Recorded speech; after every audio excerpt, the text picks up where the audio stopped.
सभी को नमस्ते। आज शिविर का 5वां दिन है और आज हम लोग इसका समापन भी करेंगे। तो जितनी बात पिछले 4 दिनों में हुई है, उसको एक बार सम अप कर लेते हैं। दिखता है कि और ये और स्पष्ट हुआ होगा अपने को इन 4 दिनों में कि मानवीय शिक्षा संस्कार की आवश्यकता है, जिससे एक मानवीय दृष्टि बने बच्चे के अंदर, जिसके आधार पर उसको मानवीय मूल्यों की समझ हो पाए।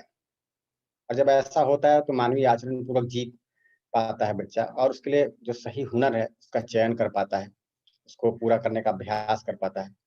इससे शिक्षा संस्कार विधि द्वारा हर व्यक्ति एक मानवीय समाज, मानवीय व्यवस्था का हिस्सा बन पाता है।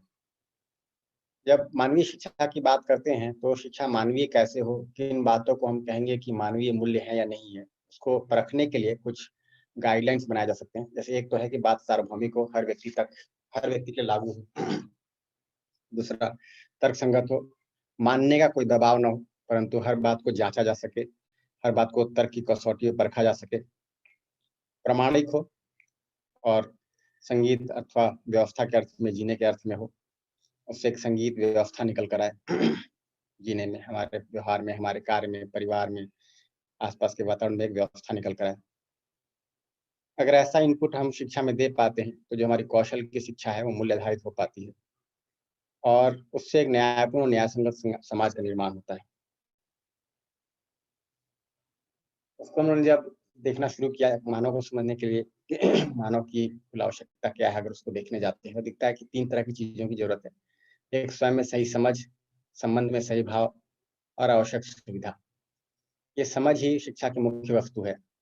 समझ के साथ हम संबंध पूर्वक जीते हैं, प्रकृति के साथ व्यवस्था पूर्वक जीते हैं, ये हमारा संस्कार बन जाता है।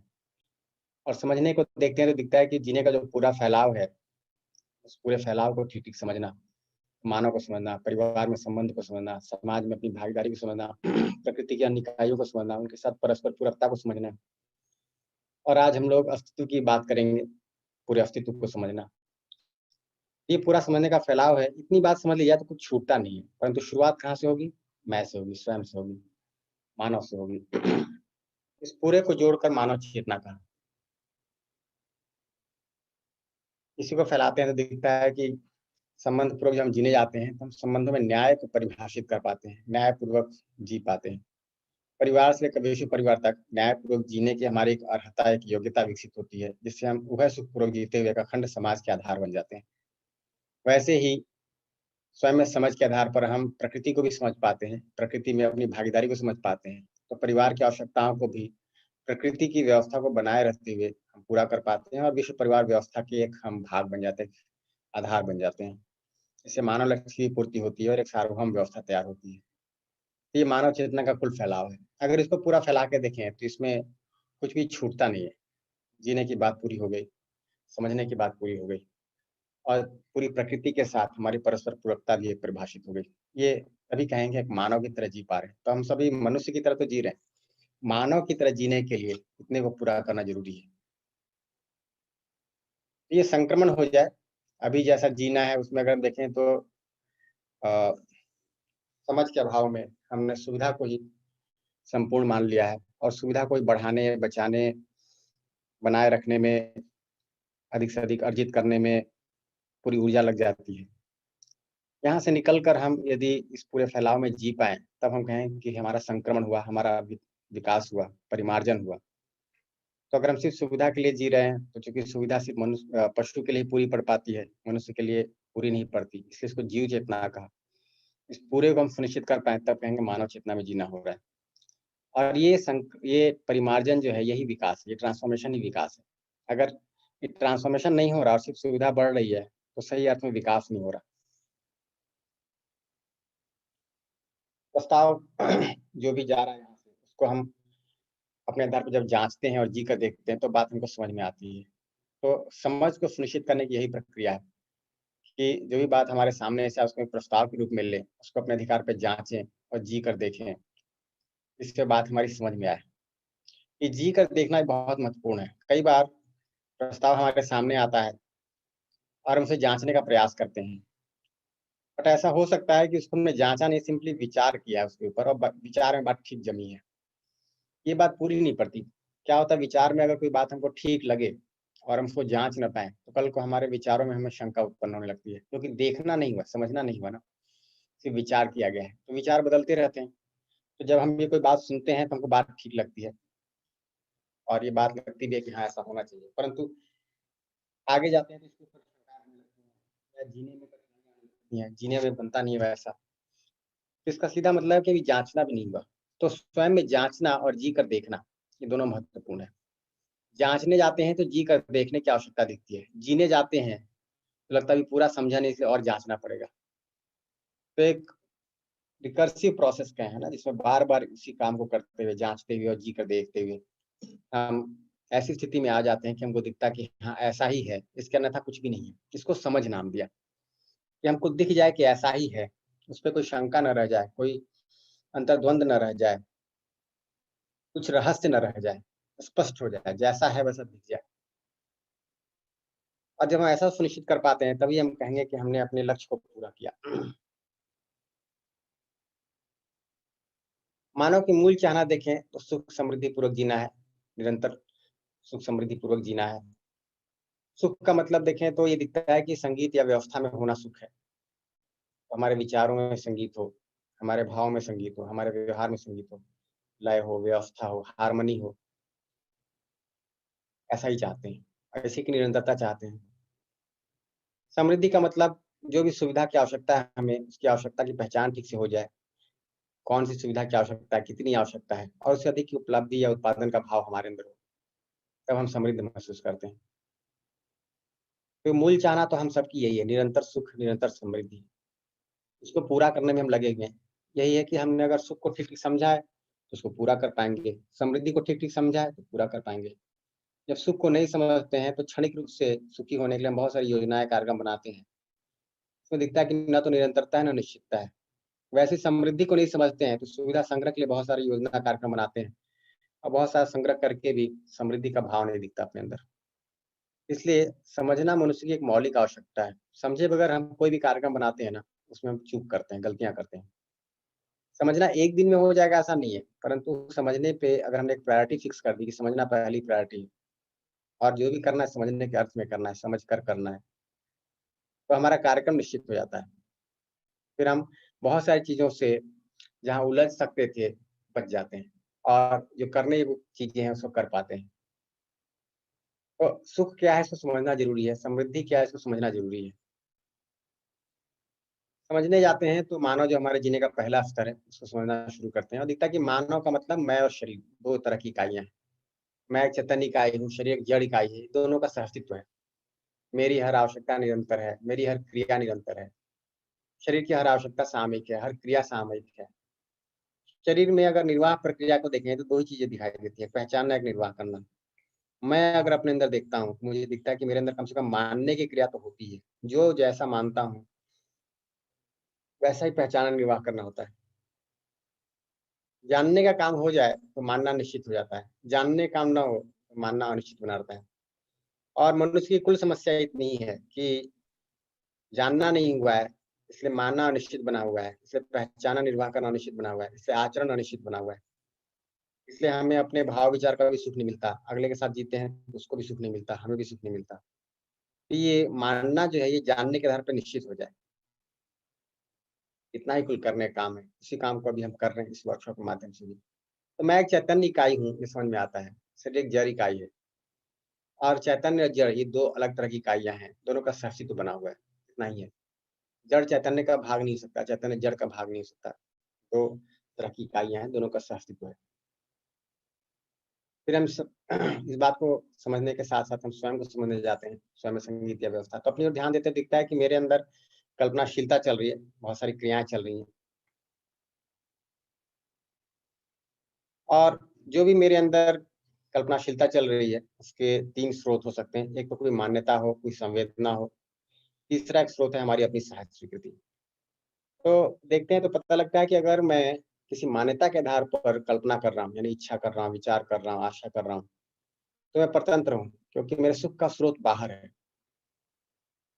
बाहर से कोई चीज़ आई, हमने उसको मान लिया, मान के उसको पूरा करने में लगे हैं। ये जाँचा ही नहीं कि इसको पूरा करके हम सुखी होंगे या नहीं होंगे। इसलिए कई बार हम सफल होकर भी असफल हो जाते हैं। तो जो मान्यता थी उसके आधार पर तो सफल हो गए, परंतु चूँकि सुखी नहीं हुए इसलिए असफल हो गए।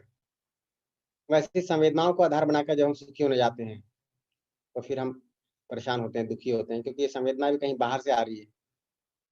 तो परतंत्र हैं, क्योंकि बाहर से आ रही है, इसलिए हमारा सुख बाहर पे निर्भर है। अब बाहर जो कुछ घटित होना है, उसमें तो न तो निश्चितता है, न निरंतरता है। तो संवेदना को आधार पर जब बना के सुखी होने जाते हैं ना, तो उसमें सुख की निश्चितता नहीं होती, निरंतरता नहीं होती, फँस जाते हैं। परंतु ये जो तीसरा स्रोत है हमारा, जो मेरी अपनी सह स्वीकृति है, जो मेरे स्वयं में है, मेरा स्वत्व है, ये कहीं बाहर नहीं है, मेरे भीतर है। तो अब मुझे सुख के लिए बाहर नहीं भागना पड़ता। जब मैं मान्यताओं या संवेदनाओं के आधार पे सुखी होने जाता हूँ, सुख के लिए मैं बाहर भागता हूँ। बाहर से कुछ मिल जाए, कोई अच्छा भाव दे दे, कोई मुझे स्वीकार ले, कोई मुझे पहचान ले, कोई मेरी तारीफ़ कर दे, है ना? ये सब मान्यताओं को पूरा करने क्रम में, या शरीर से कोई अच्छी से अच्छी संवेदना मिल जाए, शब्द, स्पर्श, रूप, रस, गंध की कोई संवेदना मिल जाए और उसमें सुखी होने का प्रयास करते हैं। ये भी बाहर की ओर भागना है। जब मुझे अपना स्वत्व दिखाई देता है, तो दिखता है कि मेरे सुख का स्रोत तो भीतर ही है। अब जब मैं इसको ध्यान देता हूँ, जाँचता हूँ, समझता हूँ, तो इनका जो दबाव और प्रभाव है मान्यताओं का, संवेदनाओं का, ये धीरे-धीरे कम होता जाता है और एक ऐसी स्थिति बनती है जब मैं पूरी तरह से व्यवस्था को समझ पाता हूँ। तो अब मेरे अंदर कोई भी मान्यता या संवेदना का दबाव नहीं रहा, परंतु पूरी जो कल्पनाशीलता है, उस समझ के आधार पर व्यवस्थित हो गई। अब मेरे भाव में, विचार में हर समय एक लय बना हुआ रहता है, संगीत बना हुआ रहता है। अब ये देखने की बात है कि जब हम अपनी ओर ध्यान देते हैं, तो कितनी देर हमको लगता है कि मेरे अंदर संगीत बना हुआ है। यानी मैं कितनी देर अपने साथ कंफर्टेबल रहता हूँ। क्या लगता है, इसमें कोई रिफ्लेक्शन ले सकते हैं कि चैट बॉक्स में बता सकते हैं? जैसे अगर आप अपने साथ 1 दिन का समय बिताएँ, तो कितनी देर आपको लगता है, परसेंटेज में बता सकते हैं? कितना समय अपने को लगता है कि हम अपने साथ कंफर्टेबल रह पाते हैं, जहाँ मुझे कोई बाहरी स्रोत की ज़रूरत नहीं है, ना दूसरे से कोई ध्यान पाने की ज़रूरत है, ना कोई शरीर से संवेदना पाने की ज़रूरत है। मेरा अपना विचार और भाव ही मुझे सुखी करता है। ऐसा कितनी देर लगता है दिन भर में? इसमें चैट में रिस्पॉन्ड कर सकते हैं।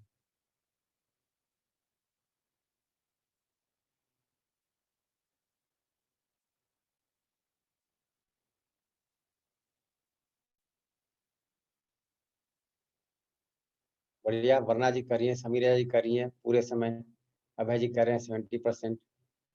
और ध्यान से देखिए, है ना? हम अपने साथ कितने कंफर्टेबल हैं। बालवीर जी कर रहे हैं 80%।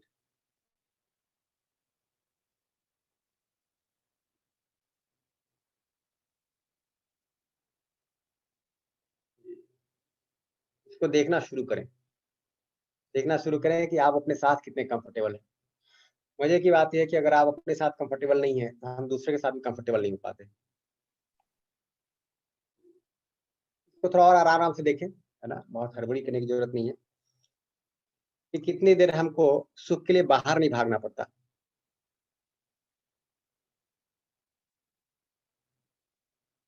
जी, सुख के लिए हमको बाहर नहीं भागना पड़ता। हम अपने आप में आराम में बने रहते हैं, सुखी रहते हैं।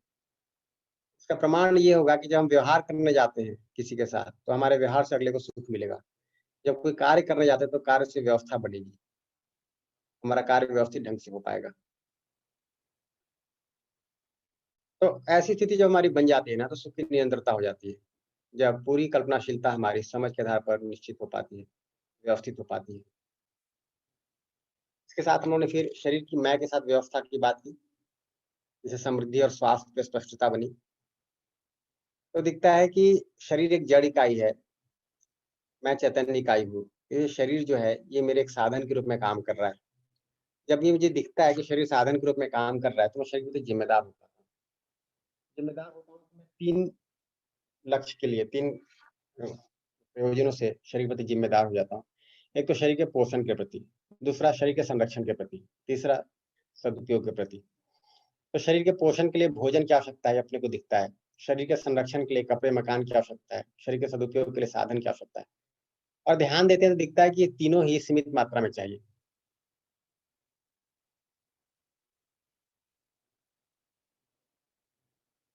जब ऐसा दिखता है मुझे, तो समृद्धि और स्पष्ट होता है कि अब मेरी सुविधा की कोई भी आवश्यकता है, वो इन्हीं 3 कारणों से हो सकती है। चौथा कोई कारण हो नहीं सकता। तो हम घर में उपलब्ध चीज़ों का भी आकलन कर सकते हैं कि हमारे घर में कितनी ऐसी चीज़ें हैं जो शरीर के पोषण के अर्थ में या शरीर के संरक्षण के अर्थ में, या सदुपयोग के अर्थ में, या अन्यथा इनमें से किसी अर्थ में नहीं।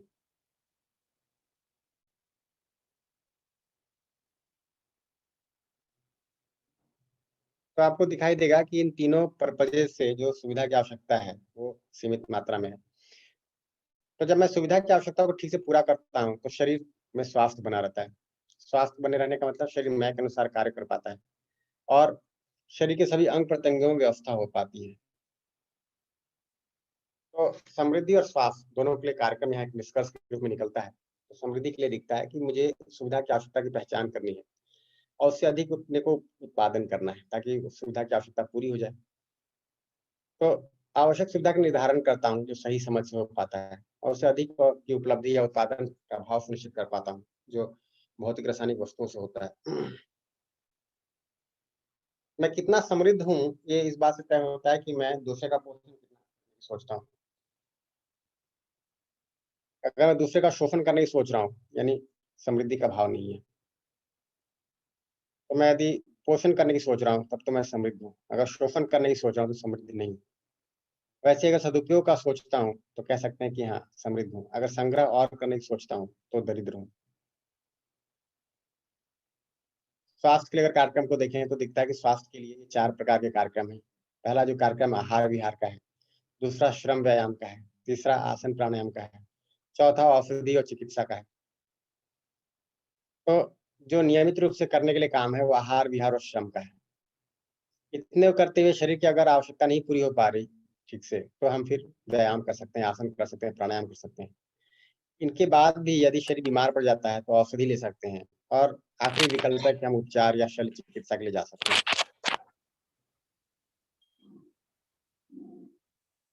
ठीक, इतने को लेकर किन्हीं का कोई प्रश्न हो तो बताएँ? जी, संजय जी कुछ कह रहे हैं।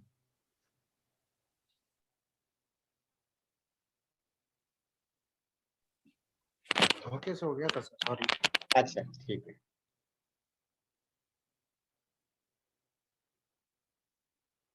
फिर हम लोगों ने परिवार में संबंधों की बात की, जिसमें दिखता है कि जो संबंध है, उसका आधार विश्वास है और विश्वास के भाव को समझा जा सकता है। विश्वास के भाव के साथ जिया जा सकता है और हर एक पे विश्वास किया जा सकता है। कैसे? जब हमें ये दिखता है कि जैसे मैं स्वयं सुखी होना चाहता हूँ, हर दूसरे को सुखी करना चाहता हूँ, वैसा ही दूसरा भी है। हमारा स्वत्व तो सुखी होने, सुखी करने का है। जो हमारी सहज स्वीकृति है, वो तो इसी अर्थ में है। इसमें कोई फेर-बदल नहीं है, कोई कमी नहीं है। मानव होना मात्र पर्याप्त है। ये बात मुझे जब सहज रूप से दिखता है, और दिखने का मतलब मुझे स्पष्ट है। ऐसा नहीं कि मुझे विचार करना पड़ता है उसके लिए, कि अच्छा वास्तव में ऐसी बात कही गई थी, तो ऐसा विचार करके देखें। जब स्वयं में मुझे दिखता है, तो मुझे क्षण भर के लिए भी दूसरे की चाहना पे कोई शंका नहीं होती। जब दूसरे की चाहना पे शंका नहीं थी, तो इरिटेशन, एंगर, अपोज़िशन ये सब भाव बनते ही नहीं हमारे अंदर। मैं अपने आप में हर क्षण, हर मनुष्य के प्रति आश्वस्त बना रहता हूँ, आराम में रहता हूँ। हाँ, ये दिखता है कि मैं भी चाहने के बावजूद ही समझ के अभाव में जैसे अपने आप को सुखी नहीं कर पाता, दूसरे को सुखी नहीं कर पाता, वैसे ही दूसरा भी है। तो हम सबके चाहने में कोई अंतर नहीं है। ये बात हम सबको स्पष्ट हो पाई है? इस पे कोई प्रश्न हो तो उसको ले लेते हैं कि दूसरे की चाहना मुझे सुखी करने की ही है, ये बात हमको स्पष्ट हो पाई है क्या?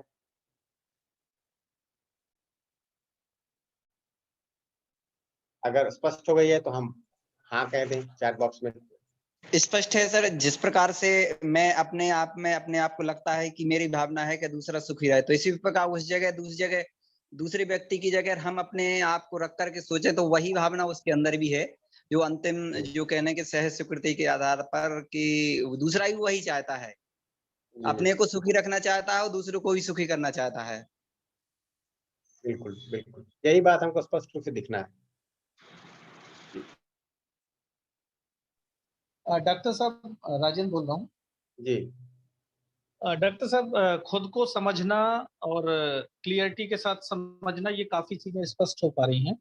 जी, लेकिन जी। जिस परिवेश में हम रहते हैं, वहाँ बहुत सारे मुद्दे होते हैं। जैसे ऑफ़िस में भ्रष्टाचार एक मुद्दा, हुँ। तो हम इस दिशा में कैसे आगे बढ़ सकते हैं? जैसे हमने खुद में करेक्शन किया, अच्छे से कर लिया है और हमारे लेवल पे ये कोई नहीं कह सकता कि हम इसमें इन्वॉल्व हैं। पर हमारे सामने ये पूरा ग्रुप इस चीज़ को लेके चलता रहता है। तो हम उसको खत्म करने में किस तरह से आगे बढ़ सकते हैं, जिसमें कोई झगड़ा ना हो और आगे काम भी आगे बढ़ जाए? ऐसे कैसे हो सकता है? मतलब क्या ऐसे कुछ है, या कोई ऐसा प्रेजेंटेशन भी आपकी तरफ से होता है क्या, कि कोई मुद्दे को लेके हम बात करें, जैसे भ्रष्टाचार को लेके ही बात करें? देखिए, इसका जो निश्चित समाधान है, वो तो व्यक्ति के अंदर समृद्धि का भाव सुनिश्चित करना है। जो व्यक्ति भ्रष्ट है, वो क्यों भ्रष्ट है? क्योंकि उसे सुविधा का अभाव लगता है। तो सुविधा के अभाव को पहले वो श्रम पूर्वक पूरा करने का प्रयास करता है, क्योंकि उसको श्रम करना मुश्किल दिखता है, तो बहुत सारे अदरवाइज़ तरीके इस्तेमाल करना शुरू करता है और वो भ्रष्टाचार बन जाता है। तो जो निश्चित समाधान है, वो तो समृद्धि का भाव सुनिश्चित होना है। तो हम कहीं भी हैं, कार्यस्थल पे बात करें, परिवार में बात करें, आस-पास पड़ोस में बात करें, तो हमको ये स्पष्ट रूप से समझ में आता है कि जब तक व्यक्ति के अंदर समृद्धि का भाव नहीं होगा, तब तक वो भ्रष्ट रहेगा ही किसी न किसी पैमाने में। तो वही और मैं यदि कह रहा हूँ समृद्धि का सर, भाव होगा जी, कि जैसे मेरे यहाँ का लिपिक है, मान लो, वो उसकी तनख्वाह 30,000 है, तो समझ में बात आती है कि ये सुविधा के लिए संघर्ष कर रहा है, बच्चे को पढ़ा नहीं सकता है। लेकिन करोड़ों अरबों वाले लोग भी पूरी तरह उसमें इन्वॉल्व हैं, वो तो समृद्धि और पता नहीं उनका क्या क्या है उनके पास, इसके बाद भी उन चीजों को वो प्रमोट ही कर रहे हैं, तो कहीं पर हम असहाय जैसा महसूस करने लगते हैं। तो इससे कैसे ओवरकम करें हम लोग? जी, मैं उसको दोबारा नहीं तो ओपन करता हूँ कि ये जो अरबों, खरबों रुपए कमाए हुए लोग भी हैं, इनको अपनी सुविधा की आवश्यकता की पहचान हुई है कि नहीं कहना मुश्किल है। देखिए, अगर आप थोड़ा-सा देखिए, तो कोई चीज़ मेरी आवश्यकता नहीं है, अब मैं उसको सर पे ढो रहा हूँ, तो नासमझी दिखाई देती है। ये अरबों-खरबों रुपए अगर मेरी आवश्यकता है, तब तो उसके लिए काम करेंगे। अगर दिख जाए सहज रूप से मेरी आवश्यकता है ही नहीं, क्यों उसके लिए काम करेंगे? और यदि अरबों-खरबों रुपए होने के बावजूद अपने को नहीं दिख पा रहा कि आवश्यकता से अधिक हुआ, तो शुद्ध रूप से नासमझी है। जैसे एक उदाहरण लिया जाए कि किसी व्यक्ति को अपने सिर पे टोकरी में कचरा ढोना हो, ठीक? तो व्यक्ति नहीं स्वीकारेगा उसको ढोने के लिए। बट जब तक वो व्यक्ति को लगता है कि कचरा नहीं है, बहुत मूल्यवान वस्तु है, उसको ढोता रहता है। वैसे हमको अगर सुविधा की आवश्यकता स्पष्ट हो जाए ना, तो ये जो आवश्यकता से बहुत सारा अधिक जमा करने का भाव है, अपने आप गिर जाता है। कचरा जैसा ही दिखता है, क्योंकि एक तो उसके लिए अपनी सारी ऊर्जा लगाइए, समय लगाइए, संबंधों को खराब करिए, स्वास्थ्य को खराब करिए, स्वयं में तनाव झेलिए, दुखी रहिए, दूसरों को दुखी करिए। क्या उपकार हुआ इससे? ना मेरा हुआ, ना अगले का हुआ। तो एक बार हमको सुविधा की आवश्यकता सहज रूप से दिख जाती है ना, तो समृद्धि का भाव भी आता है, दूसरे का पोषण करने का भाव आता है और ये जो अनावश्यक जो संग्रह करने की प्रवृत्ति है, ये अपने आप ही गायब हो जाती है, चली जाती है। तो ये अपने को दिखता है कि जो सस्टेनेबल सॉल्यूशन है, इस तरह के अनएथिकल प्रैक्टिसेस का, वो तो समझदारी है। अगर भ्रष्टाचार की बात करें, तो तभी जाएगा जब व्यक्ति के अंदर सुविधा की आवश्यकता की समझ होगी। और ऐसे कई साथी अपने आए परिचय में, जिन्होंने वर्कशॉप किया और वर्कशॉप करते-करते उनको बात स्पष्ट हो गई। अपने एक साथी रहे, वो एक जगह काम करते थे जहाँ पे भ्रष्टाचार बहुत था और कहीं न कहीं वो भी उलझ जाते थे। तो उनको वर्कशॉप करके तीसरे चौथे दिन ये बात लगा कि हाँ, मैं चाहे जितना भी कमा रहा हूँ, मैं हूँ तो वो दरिद्र ही। वर्कशॉप से जाने के बाद उन्होंने ऑफ़िस में जाके सब जो भी चल रहा था उसमें से अपने आप विथड्रॉ कर लिया, कि मैं इसको नहीं करूँगा। अब जब कर लिया तो उनकी आय तो बहुत कम थी उस समय, ये इधर-उधर से आमदनी होती थी, उससे बहुत ज़्यादा आय हो जाती थी उनकी। उन्होंने उसको अपने आप को विथड्रॉ कर लिया। विथड्रॉ कर लिया, घर की आय कम हो गई। घर की आय कम हो गई तो फिर अ, पत्नी को कठिनाई हुई घर चलाने में। पति ने शिकायत करना शुरू किया। उन्होंने कहा देखो ऐसा है कि मेरे अकेले समझने से तो होगा नहीं, है ना? आप भी चलो, आप भी वर्कशॉप करो। वो अपनी पत्नी को लेकर आए वर्कशॉप में।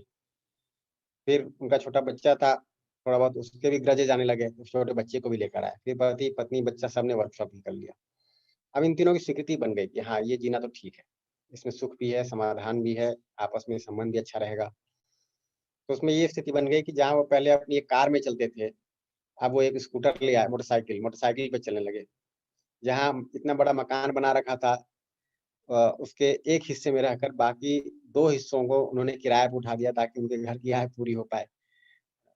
तो इतना सारा शिफ्ट अपने आप आ जाता है जब व्यक्ति के अंदर समझ होती है। जब व्यक्ति को अपनी सुविधा की आवश्यकता की पहचान हो जाती है।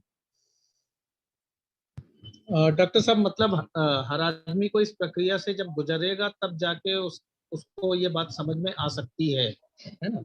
हाँ, कितना समय लगेगा इसमें फ़र्क होगा। किसी को एक वर्कशॉप के दूसरे तीसरे दिन ही समझ में आ जाए, किसी को एक वर्कशॉप के बाद भी समझ में आए, किसी को एक वर्कशॉप के बाद भी ना समझ में आए, ये हो सकता है।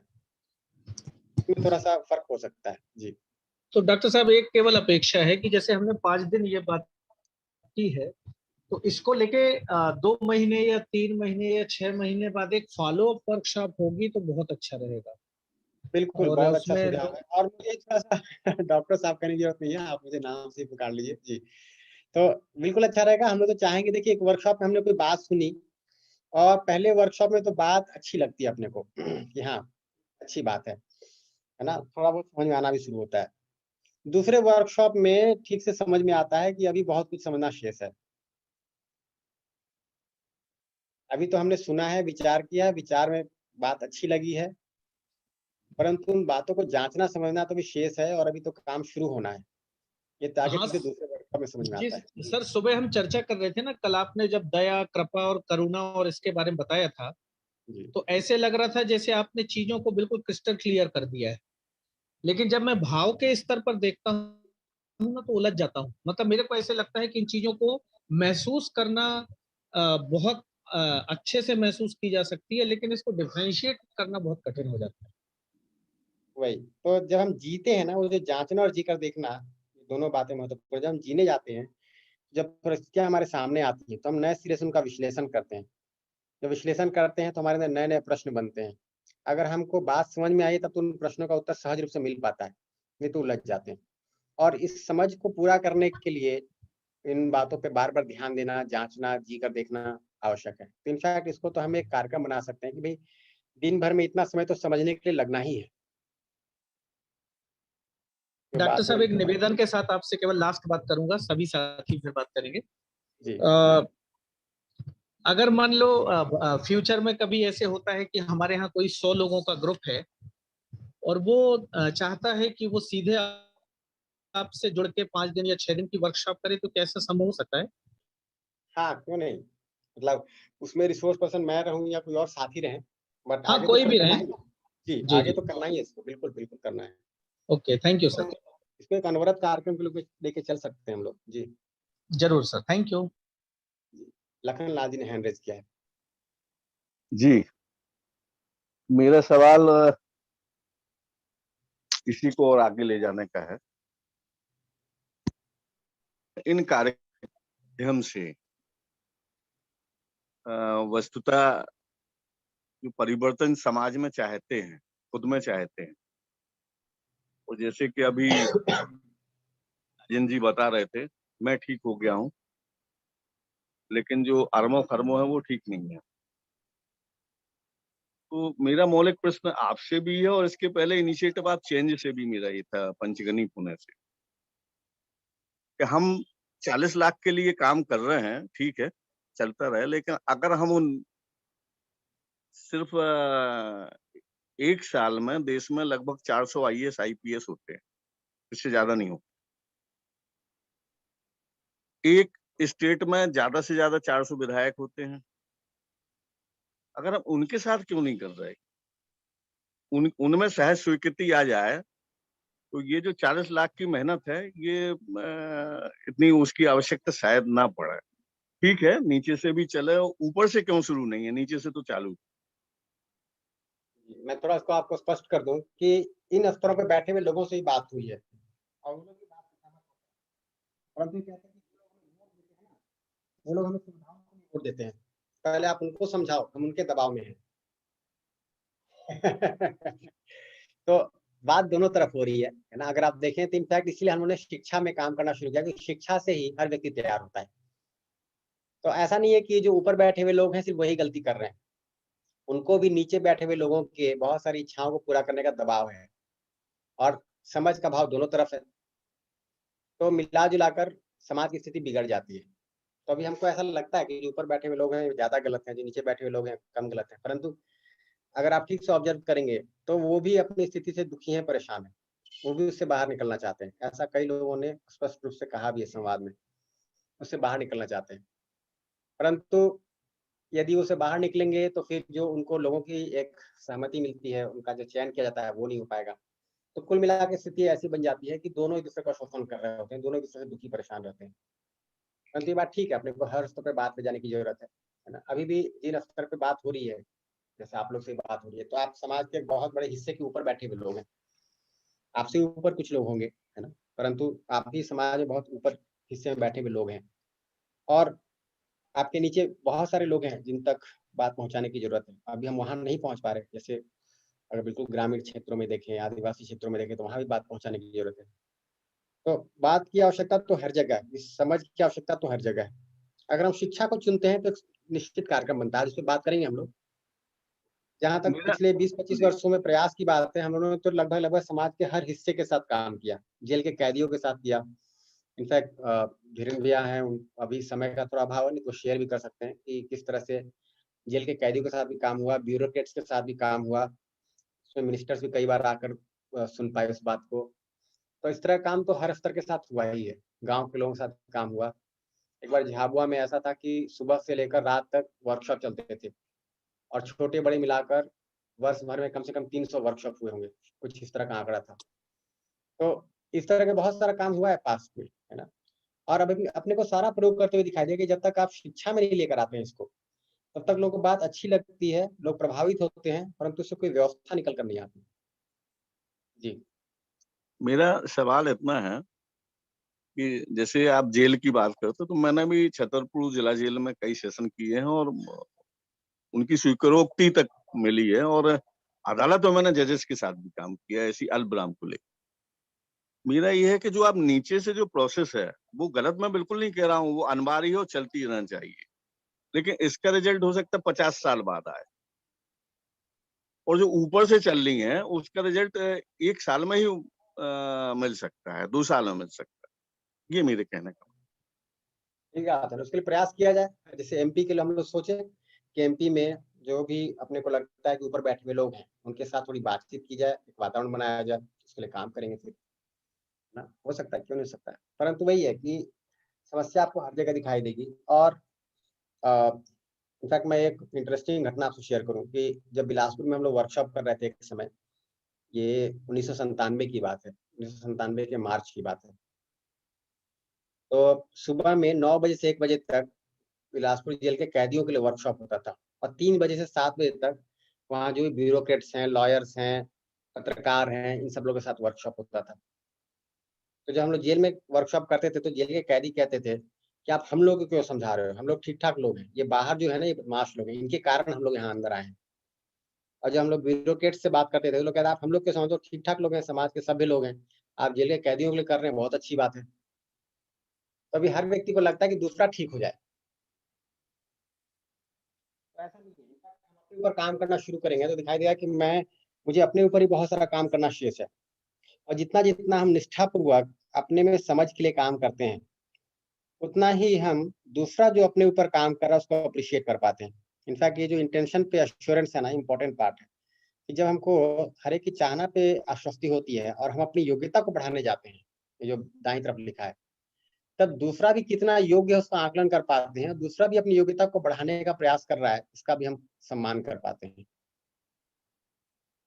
जी, पर ठीक है, मैं थोड़ा-सा इसको लेके आश्वस्त नहीं हो पाता हूँ कि इसका आउटकम कब आएगा। नहीं ये ठीक है ना, क्या अगर कि आपको कितना जी, समय अगर लगेगा, कितना समय लग तब तक और नए नए चैलेंजेस आ जाएँगे, तब तक और नई परिस्थितियाँ निर्मित हो जाएँगी। तो हम जो देखिए चाह उस रहे हैं जैसा समाज, वैसा हमें तो देखने नहीं मिल रहा है कि हमारे बच्चों को भी देखने मिल पाएगा, नहीं मिल पाएगा। देखिए, अब ये थोड़ा-सा ना बात ऐसी हो गई, अब मैं इसको थोड़ा-सा आपका ध्यान दिलाता हूँ, बट इसे बहुत चर्चा नहीं करेंगे। हम पहले अपने लिए तय करें कि मुझे पूरी बात को समझने में कितना समय लगेगा, मैं इस बात को तय कर पाता हूँ क्या? जब हम अपने लिए तय नहीं कर पाते, तो हम समाज के लिए कैसे तय करेंगे? तो हमको अपने ऊपर पहले ठीक से काम करना है। मैं तो कहूँगा कि अभी 6 महीना अपने ऊपर ठीक से काम किया जाए, तब इस बात की गहराई आपको दिखेगी। इसके फ़ॉलो अप वर्कशॉप्स में आप आइए, मीटिंग्स में आइए, चर्चा करें, तो इसकी पूरी गहराई दिखाई देगी। तो लिखता है कि हाँ, अपने ऊपर भी काम करने में बहुत सारा समय लग सकता है।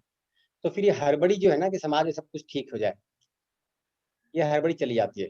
हमको दिखता है कि ठीक तभी होगा जब इसके आधार में ये मौलिक काम होगा। ये जो बाहर चीज़ें ठीक हो जाएँ, इसको आशा कहते हैं कि आशा बन गई कि बाहर चीज़ ठीक हो जाए। कैसे ठीक होगा, ये विचार की वस्तु है। उसके लिए मुझे, है ना, अपने आप में क्या काम करना है, व्यवस्था का सही स्वरूप क्या होगा वो स्पष्ट होना, ये सब इच्छा के स्तर की बात है। तो पहले तो इच्छा ही बने अपनी, अभी तो आशा से हम चल रहे होते हैं कि बाहर चीजें ठीक हो जाएं, मेरे अनुसार चलने लगे, जैसी अब आशा रखी है वैसे एक है ना परिवर्तन हो जाए। तो अभी हम अपने आप में अगर जब काम करेंगे ठीक से ना, तो हमको दिखाई देता है कि क्या काम होना है, कितना गहरा काम होना है, और किस तरह से मनुष्य के आचरण में निश्चितता होती है, किस तरह से परिमार्जन होता है, वो स्पष्ट हो पाता है। जी, थोड़ा समय कम है।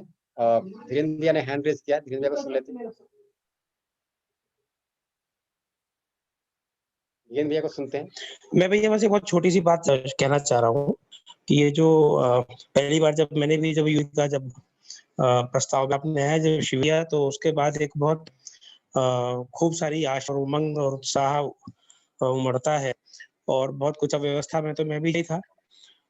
तो उस बाद मुझे तो नहीं समझ में आया, पर मेरी नींद ने मुझे ये बताया कि जब आपने एक बार कर लिया इसको उसको, तो उसके बाद जो आता है उसको आप पूरा का कोर्स जो है वो 6-7 दिन का घंटे में पूरा बता देते हो। तो लोगों ने फिर घर पे आना ही बंद कर दिया डर मारे कि वो ये बातें करने वाले हैं। और दिक्कत ये थी कि जो हमारा जो पास है, वो पास तो सबको पता ही कि न कहीं किसी न किसी प्रकार की अव्यवस्था में हम जीते रहे हैं, जीते रहने के आदी रहे हैं। तो जब तक प्रामाणिक रूप से खुद का जीना आरंभ नहीं होता, तब तक लोग जो है वो बहुत ज़्यादा आपको सुनने के लिए भी तैयार नहीं होते। तो एक वो अंग्रेजी में बात है कि what you do makes so much noise, what you से कैन नॉट बी हर्ड। तो कुछ वैसा ही है, तो मेरे साथ भी यही हुआ कि खूब जोर से लगे, फिर धीरे-धीरे समझ में आना शुरू हुआ कि नहीं, अभी तो कुछ अपने आप पे काम करना बाकी है, आपको व्यवस्था में लाना भी है। निश्चय ही जो मानव का मन वो तो सर्व कल्याण के होता है, तो सीधे-सीधे चिंता जो है हम अपने परिवार की और समाज की छोड़ते हुए विश्व की चिंता पे सीधे ही उतर आए हैं। तो ये तो मन में एक जो कल्याण का भाव है उस कारण होता है, परंतु थोड़ा मुझे लग भैया मैंने भी अपने आप को दिया है, दे भी रहा हूँ, और थोड़ा समय देने की ज़रूरत है। जब तक एक बार पूरी बात को अलग-अलग लेवल सब बताया है आपने कि 2-3 लेवल पर जो पूरी बात ही है वर्कशॉप की है, तो एक बार अपने आप को करीब 1 आध साल का समय देना चाहिए। 1 आध साल समय देने के बाद फिर बाकी फिर पूरे विश्व की चिंता मुझे लगता है ऐसा करना चाहिए, ऐसा मुझे लगता है। बाकी हर व्यक्ति अपनी-अपनी अलग-अलग अवस्था में, अलग-अलग स्थिति में है, तो कौन कहाँ काम शुरू कर सकता है, तो ये तो अपना ही जजमेंट होगा और अपने मूल्यांकन के आधार पर ये करना चाहिए, ऐसा मुझे लगता है भैया। धन्यवाद कुमार भैया। जी भैया। कमलेश भैया ने हैंड रेज किया। जी। जी सर, नमस्कार। नमस्ते। हाँ जी सर, जैसे इसमें अपन ये चर्चा कर रहे हैं कि जब लोगों के पास में जाते हैं तो लोग सुनने को तैयार नहीं होते, विशेषकर मुझे लगता है शासकीय अधिकारी जैसे क्लास 1, क्लास 2 लोग हैं। तो एक बार मेरे साथ में थोड़ी छोटी-सी घटना घटी थी, मैं थोड़ा-सा कहना चाहूँगा शॉर्ट में कि जेल में मैंने 1 सप्ताह का कार्यक्रम लिया, और जब फर्स्ट दिन मैंने कलेक्टर साहब का पत्र लेकर के जेल में पहुँचा और वहाँ के जेल अधीक्षक श्री नरेंद्र प्रताप सिंह से मिले, तो उन्होंने 3 चीज़ कही। बोले, तिवारी जी, यहाँ 3 चीज़ लोग चाहते हैं कि किस प्रकार मेरी ज़मानत हो जाए और कैसे मैं बाउंड्री कूद करके बाहर चला जाऊँ। और इस जो अंदर की वो है, इससे मैं कैसे छुटकारा मिल जाए, भले ही हम अज्ञात जीवन अपन बिता लें कहीं पर। तो इससे कुछ नहीं होने वाला, लेकिन चलो भाई पत्र लेके आए हो तो ठीक है, हम व्यवस्था करा देते हैं। 3 दिन तक कार्यक्रम चला, 1.5 घंटे का चलता था पर डे। तीसरे दिन वो टहलते हुए, वो प्रेयर वगैरह होती थी, प्रेयर वगैरह करने के बाद में वो टहलते हुए जो हॉल रहता है केंद्रीय जेल के अंदर, वहाँ पे चले गए। पहले तो 2-3 मिनट वो खड़े-खड़े ऐसे टहलते रहे, इसके बाद आकर के बैठ गए। 2 चेयर ऊपर रखी थी, बैठ गए। वो बैठने के बाद वो करीब 1 घंटा करीब बाद सत्र समाप्त हुआ, और जब चलने लगे तो जो वहाँ पे कल्याण अधिकारी थे, तो उनसे बोले कि तिवारी जी को लेके हमारे चेंबर में आना। अब जब उनसे जाके अब बोले, ये बताओ कि ये चीज़ कब से चालू हुई, कैसे हुई? तो उनको पूरा अपने राजन संस्थान के अल्पविराम के बारे में बताए, और जो 3 दिन शेष बचे थे, बोले कितने बजे चालू करते हो? तो हमने कहा सर 9:30 से रहता है। तो फुल टाइम हो, जैसे हम लोग एक कार्यक्रम स्टार्ट होता था तो आके बैठ जाते थे चुपचाप, बोलते कुछ नहीं थे और चले जाते थे। वो लास्ट दिन फिर जब समापन हुआ, तो जो हमारे नोडाधिकारी थी सिटी मजिस्ट्रेट, वो भी गई थी समापन में, और उन्होंने आग्रह किया था कि इसको अपन निरंतर कैसे रख सकते हैं कि हम प्रत्येक कैदी तक इसको पहुंचा सकें। और स्टाफ के साथ में भी 15 दिन बाद उनके ऐसा हुआ। तो मेरा कहने का पर्पस मुझे लगता है कि ये है, जो मैं समझ पा रहा हूँ कि ये बात फैक्ट है कि अगर हम चलते फिरते किसी व्यक्ति को 2-4-10 मिनट में बताने का प्रयास करें तो बिल्कुल ही इग्नोर करेगा और सुनने को ही तैयार नहीं होता। लेकिन अगर वो उसको अपन सही समय में और कुछ दे पाए और सही समय में वो सुन पाए, तो फिर वो दोबारा बाहर जाने के लिए नहीं सोचता है और ससम्मान इसको ग्रहण करने का भी प्रयास करता है और अपने स्तर से अपने स्टाफ के साथ में भी इसको डिलीवर करने का प्रयास करता है। Thank you sir. Ramesh Vyas ji कुछ कहना चाह रहे हैं? जी जी, सभी को मेरा नमस्कार। जहां तक अथॉरिटी जी ने बात कही थी वो यक्ष प्रश्न है, और आज 5 साल पहले जब उन्होंने ये बात कही थी, मेरे ख्याल से 23-24 मार्च 2016-17 को पंचगनी में, आज भी वही प्रश्न खड़ा हुआ है, कोई दिक्कत नहीं है। और दूसरी बात ये है कि हम और आप एक ही विधा से आगे बढ़ने वाले लोग हैं। आप काफी समय से बढ़ रहे हैं, हम लोग 5 साल से बढ़ रहे हैं, तो रिफाइंड तो हो रहे हैं और इस दवाई को खाते खाते हम कहीं पहुंच जाएंगे शायद। परंतु जो दवाई को लॉन्च किया है जिन्होंने, क्या उस दवाई के लिए हम किसी तरह से जस्टिफाई करके नीचे ही नीचे देते रहेंगे? ये तो बात मेरे ख्याल से सिर्फ हमें अपने आप को संतुष्ट करने के लिए आप और हम के साथ ही लागू हो रही है। परंतु ये किसी ना किसी तरह से, जैसे यहाँ पर वो जोर डाल रहे हैं, वो कह रहे हैं कि इस स्तर से शुरुआत करें, वो स्वयं में जोर क्यों नहीं डालते? वो क्यों नहीं चाहते कि इस स्तर से भी शुरुआत होनी चाहिए? यदि डिमांड नीचे स्तर से आ रही है तो आने दें, परंतु वो स्वयं क्यों नहीं बनना चाहते कि दीपक उनके हाथ में होना चाहिए? दीपक सिर्फ हमारे हाथ में, हमारे साथ के या कैदियों के हाथ में हो या शिक्षकों या किसी के हाथ में हो, इससे अच्छा है कि वो उनके हाथ में ये दीपक होना चाहिए, मेरा ऐसा मानना है। क्योंकि हम और आप एक ही विधा से जुड़े, रास्ते अलग अलग हैं, पर हम और आपका लक्ष्य एक समान है, इसीलिए कहीं ना कहीं ये बात खड़ी रह जाती है और वो हम आगे बढ़ नहीं पाते। Thank you. जी, ठीक है ना, इसके लिए एमपी में प्रयास किया जाए कि जो ऊपर बैठे हुए लोग, मुझे लगता है आप लोग का इशारा जो है वो जो पॉलिटिकल लोग हैं उन तक, उनके बारे में, तो उनके साथ हम कुछ प्रयास करके देखें क्या उनकी तरफ से विश्लेषण आता है। थोड़ा-सा आप अगर उसको एनालाइज़ करेंगे तो आप पाएँगे कि आज के दिन आपको दिखाई देगा कि जिस तरह से राजनीति होती है, उसमें बहुत सारे जो राजनीति के लोग हैं, वो उद्योगपतियों के दबाव में होते हैं। जो उद्योगपति हैं, वो बहुत सारे जो फॉरेन पॉलिसीज़ हैं, कोलैबोरेशंस हैं, उनके दबाव में होते हैं। और उनके साथ जो काम करने वाले लोग हैं, वो बेसिकली उनकी भी इच्छाएँ वही बन जाती हैं जो बड़े उद्योग चलाने वाले लोगों की होती हैं। तो आपको थोड़ा-सा वो दिखाई देगा कि एक उसमें कॉम्प्लेक्सिटी है, ऐसा नहीं कि एक एंड पे ही सिर्फ़ कठिनाई है। ये सारी चीज़ें आपस में जुड़ जाती हैं और इन सारे प्रयोगों के बाद भी आपको दिखाई देगा कि अल्टीमेटली आदमी को ठीक होना है। और किस आदमी को ठीक होना है? तो जिस आदमी में समझने की प्रवृत्ति है, वहाँ से काम शुरू किया जाए। तो हम हर स्तर पे प्रयास कर सकते हैं। मेरा ऐसा कहना है कि अगर आपको लगता है कि एमपी इस तरह की ज़रूरत है, तो एमपी में हम प्रयास करके देखें। उसको हम प्रयोग करें और हम देखें क्या निष्कर्ष निकलते हैं। परंतु अल्टीमेटली आपको यही दिखाई देगा कि अ, समझना व्यक्ति को है और जिस व्यक्ति का एक पहले से तत्परता बना हुआ है समझने के लिए, उसके साथ काम करना ज़्यादा सुगम होगा, वहाँ से काम शुरू किया जा सकता है। और धीरे-धीरे हमको हर स्तर पे ले जाना होगा और उसका एक जो सही विधि निकलेगा आपके लिए ना, जो एक समाधान बनेगा समाज के लिए, वो तभी होगा जब शिक्षा पे काम होगा ठीक से। क्योंकि शिक्षा से ही पेरेंट्स तैयार होते हैं, शिक्षा से ही पॉलिसी मेकर्स तैयार होते हैं। जो भी लोग निकलते हैं, जिस भी आयाम में जाते हैं समाज के, अल्टीमेटली शिक्षा से निकलते हैं। तो हम लोगों ने इस प्रयोग को पिछले 10-15 सालों में किया, जिसको लोक शिक्षा कहते हैं। और उसके बाद हम इस निष्कर्ष पे पहुँचे कि जब तक शिक्षा पे काम नहीं होगा, तब तक कि चारों तरफ विसंगतियाँ रहेंगी।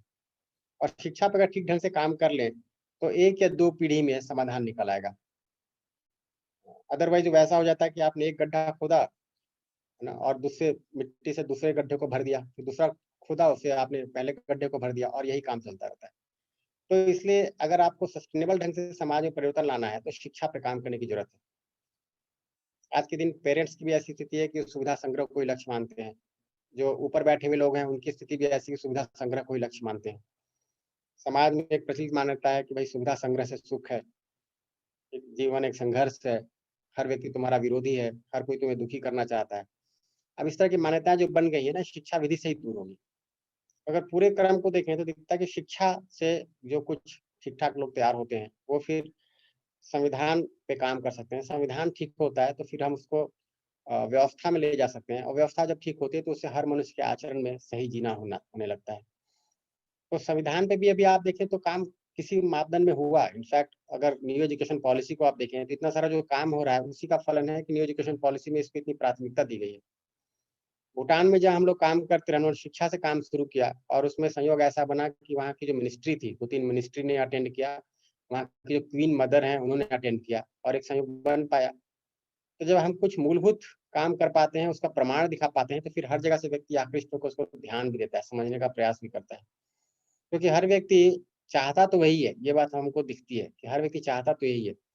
परंतु अभी चूँकि सुख का स्रोत बाहर बना हुआ है, इसलिए हर प्रमाण को बाहर ही ढूँढ रहा होता है। तो हम कहीं एक जगह भी अगर ठीक से काम करके उसको प्रमाणित कर पाएँ, उसका कुछ हम मूल्यांकन कर पाएँ, दूसरों के सामने रख पाएँ, तो दूसरा व्यक्ति उस पे ध्यान देगा ही, क्यों नहीं देगा? देखिए, सुविधा संग्रह करके कोई सुखी नहीं हो पाता, दूसरे के साथ गलत व्यवहार करके कोई सुखी नहीं हो पाता, क्योंकि चाहना हर एक की वैसी है। तो हमको ये बात अगर स्पष्ट रूप से दिखाई देता है, तो फिर हमको किसी के प्रति कोई रोष, कोई विरोध भी नहीं आता। अपने को दिखता है कि हाँ, अल्टीमेटली आदमी को ठीक होना है और आदमी को ठीक होने के लिए शिक्षा को ठीक होना है। जी, अभी थोड़ा इस पे बात करेंगे और लंबी बात हो जाएगी और मुझे इसको समाप्त भी करना है और आज आगे बात लेके चलनी है। बालवीर जी, सर आपसे एक आखिरी छोटा-सा निवेदन करना जी, चाह रहा था। जी, जी सर। आज्ञा है? जी, सुधीर जी कुछ कह रहे हैं। हाँ, जी मैं थोड़ा-सा उसी बात का समर्थन जैसा ही मान लीजिए आप। लेकिन जिनके हाथ में नीति, नियम, व्यवस्था और प्रभाव है, तो कहीं न कहीं हम उससे सबसे जुड़े हुए हैं, तो हम आपके साथ जोड़ लिए, राज्य आनंद संस्थान के साथ जोड़ लिए, समझ थोड़ी-सी विकसित हो गई। लेकिन जिनके हाथ में ये सब कुछ है, उससे सहमति नहीं हो पाती, लेकिन काम तो करना उन्हीं के हिसाब से पड़ता है। तो कहीं न कहीं वहाँ जो बात हो रही थी अभी सर हमारे कह रहे थे राजेंद्र सर, व्यास सर, तो वहाँ थोड़ा-सा फिर कन्फ्यूजन पैदा होता है। उस दिशा में हमें क्या निर्णय लेना चाहिए? देखिए नीति में तो कल को आ जाए, तो उस नीति के अनुसार जिएगा कौन? अगर स्पष्ट रूप से पूछा जाए। कल नीति में आ जाएगी कि सुविधा की आवश्यकता सीमित है ना? हर व्यक्ति को इतनी सुविधा की ज़रूरत है, इससे अधिक किसी को नहीं मिलेगा। जो भी व्यक्ति इस नीति को बनाएगा, उसका सभी विरोध करना शुरू करेंगे। तो नीति में लाना कोई बड़ी बात नहीं है, नीति में तो 2 दिन में आ सकता है। परंतु उस नीति में आने के बाद उसको जिएगा कौन? सभी उस नीति निर्धारक के विरोध में आ जाएँगे। ऐसा कई बार परंपरा में हुआ भी है, दिखता भी है। जी, बालवीर जी, आपको सुनते हैं फिर बात आगे लेके चलते हैं। जी सर।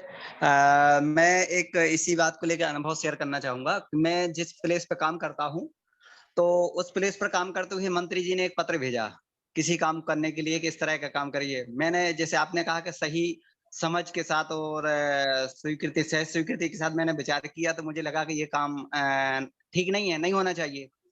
तो मंत्री जी से जिन लोगों ने पत्र लिखाया था, तो मंत्री जी के माध्यम से उनने दबाव डाला, इनको यहाँ से डिसमिस कर दिया जाए, हटा दिया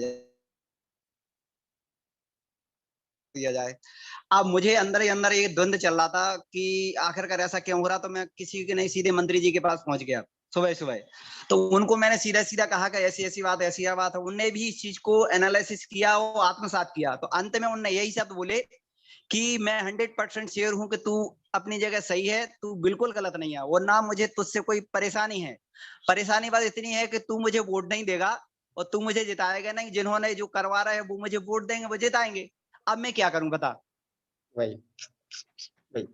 ये सब थोड़ा-सा देखिए क्या है ना, अभी हम बहुत सारा विचार तो करते हैं, बट जब उसको हम प्रयोग व्यवहार में लाएँगे ना, तो आपको वास्तविक कठिनाइयाँ दिखाई देंगी। ठीक बात है, थोड़ा बात आगे लेके चलते हैं, है ना? 8 दिन जब आप पूरे वर्कशॉप में बैठेंगे, तो इस पे आराम से 1 दिन का समय लगाएँगे।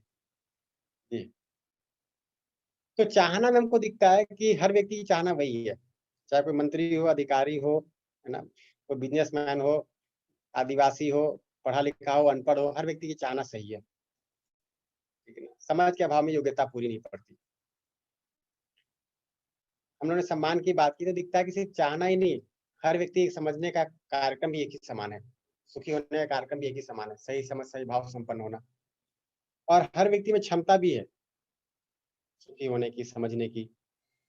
तो लक्ष्य, कार्यक्रम, क्षमता सभी में एक समान है। तो दूसरा मेरे जैसा ही हमको दिखता है। योग्यता में फ़र्क दिखता है, तो अपनी परस्पर योग्यता के सही आकलन के आधार पर मैं अपनी पूरकता को पहचानता हूँ, उसका निर्वाह करता हूँ।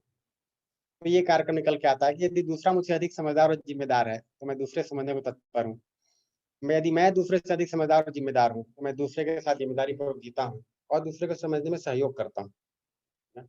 ये पूर्ण सम्मान हुआ दूसरे का। तो अपने को दिखता है कि यहाँ कोई फर्क नहीं है ना। इस चीज को और आप लोग देख लें, कई बार हम सिस्टम से जूझते हुए इस पे शंका करने लगते हैं, चाहना पे, क्षमता पे, कार्यक्रम पे। हमको लगता है हम तो समझेंगे प्रस्ताव पूर्वक, अगला व्यक्ति समझा किसी और विधि से, या मैं तो समझ सकता हूँ अगला नहीं समझ सकता, ऐसा कई बार भाव आता है। ये देख लें कि यहाँ पे हम सभी समान हैं, योग्यता में फर्क है। उसके साथ जो कार्यक्रम निकल कर आता है वो पूरकता का है। फिर हमने दूसरे भावों की बात की, तो ये दिखता है कि मूल चाहना निरंतर सुख की है, और उसको पूरा करने का मतलब है सही समझ सही भाव इंश्योर करना, यानी व्यवस्था को समझना, व्यवस्था में जीना, यही श्रेष्ठता है। तो दिखता है कि विश्वास सम्मान हर एक के प्रति होता है, श्रद्धा उनके प्रति होता है जो श्रेष्ठ हो पाए हैं पूर्णता में, गौरव उनके प्रति होता है जिन्होंने श्रेष्ठता के लिए प्रयास किया, और कृतज्ञता हर एक के प्रति होता है। सॉरी, कृतज्ञता उन लोगों के प्रति होता है जिन्होंने मेरी श्रेष्ठता के लिए प्रयास किया। ये भाव हमको समझ में आते हैं, तो इसको अपने आधार पर जांच के देख सकते हैं अभी मेरी स्थिति क्या है। किसी के साथ भी संबंध को नहीं देख पाते हैं, या एक के साथ, या कई के साथ, या हर एक के साथ देख पाते हैं। तो ये दिखता है कि अगर किसी के साथ भी संबंध को नहीं देख पा रहे, हर एक के प्रति विरोध का भाव है। एक या कई के साथ देख पा रहे, स्नेह का भाव है। हर एक के साथ संबंध को मैं देख पाता हूँ, ये प्रेम का भाव है। तो हर एक को संबंधी के रूप में स्वीकारने का जो भाव है, ये प्रेम है, ये पूर्ण मूल्य है संबंध में।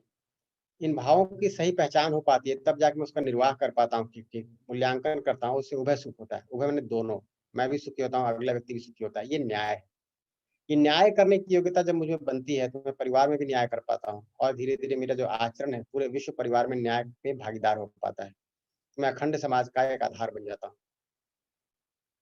इन्होंने समाज में व्यवस्था की बात की, और दिखता है कि समाज में जीते हुए हम सबका एक सामान्य लक्ष्य हो सकता है, हम सबके कॉमन गोल हो सकते हैं। तो वो कॉमन गोल क्या होगा? तो हर व्यक्ति में समाधान, यही सही समझ सही भाव, जिससे हर व्यक्ति सुखी हो, हर परिवार में समृद्धि, समाज में परस्पर अभय यानी विश्वास, और पूरी प्रकृति में सहअस्तित्व पूर्वक जीना हो जाए हमारा। तो इसको पूरा करने जाते हैं तो 5 आयाम दिखाई देते हैं: शिक्षा, संस्कार, स्वास्थ्य, संयम, उत्पादन, कार्य, न्याय, सुरक्षा, विनिमय, कोष। इसमें हमने सिर्फ शिक्षा संस्कार पे बात किया था। और दिखता है कि जब इस तरह से समाज व्यवस्थित होता है, तो परिवार से लेकर विश्व परिवार तक व्यवस्था बन पाती है। फिर प्रकृति में व्यवस्था की बात की, दिखता है कि प्रकृति में मानव के अलावा भी कुछ इकाइयां हैं, जैसे मिट्टी, हवा, पानी, पेड़ पौधे, पशु पक्षी, और इन सब में एक परस्पर पूरकता है। समझ के भाव में हम इनका दोहन कर रहे होते हैं, शोषण कर रहे होते हैं, इनको नष्ट कर रहे होते हैं। ये बाकी 3 अवस्थाएं एक दूसरे के लिए पूरक है। मानव भी पूरक हो जाता है जब मानव के अंदर समझ होती है। यदि हमें सही समझ सही ज्ञान हो जाए, इनफैक्ट मानव को ज्ञान अवस्था की इकाई कहा गया है। ज्ञान अवस्था क्योंकि ज्ञान हम सबकी मूलभूत आवश्यकता है। ज्ञान को सुनिश्चित कर पाते हैं तो इन सबके साथ हम पूरक हो पाते हैं। तो अगर हम समझ जाए तो हम खुद भी सुखी हो पाते हैं, और ये बाकी सबके लिए पूरक भी हो पाते हैं। तो प्रकृति में एक व्यवस्था बनी रहती है, नहीं तो व्यवस्था धीरे धीरे छीन होती जाती है। ये भी दिखता है कि जो मानव का जीना है वो बाकी 3 अवस्थाओं पर निर्भर है। जीव अवस्था हो, प्राण अवस्था हो, पदार्थ अवस्था हो, इन पे निर्भर है। जीव अवस्था मतलब पशु पक्षी, प्राण अवस्था मतलब पेड़ पौधे, पदार्थ अवस्था मतलब मिट्टी, हवा, पानी, धातु, अधातु, ये सारे। तो हमको बने रहने के लिए, अपने शरीर को स्वस्थ बनाए रखने के लिए, साधन के रूप में बनाए रखने के लिए, इन बाकी 3 अवस्थाओं का पोषण करना भी जरूरी है।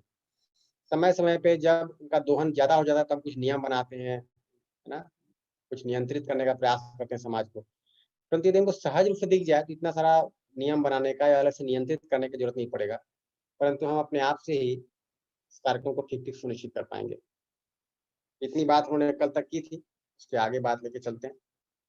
अभी और कोई अगर प्रश्न हो तो उसको ले लेते हैं, नहीं तो अस्तित्व की व्यवस्था पे बात शुरू करते हैं।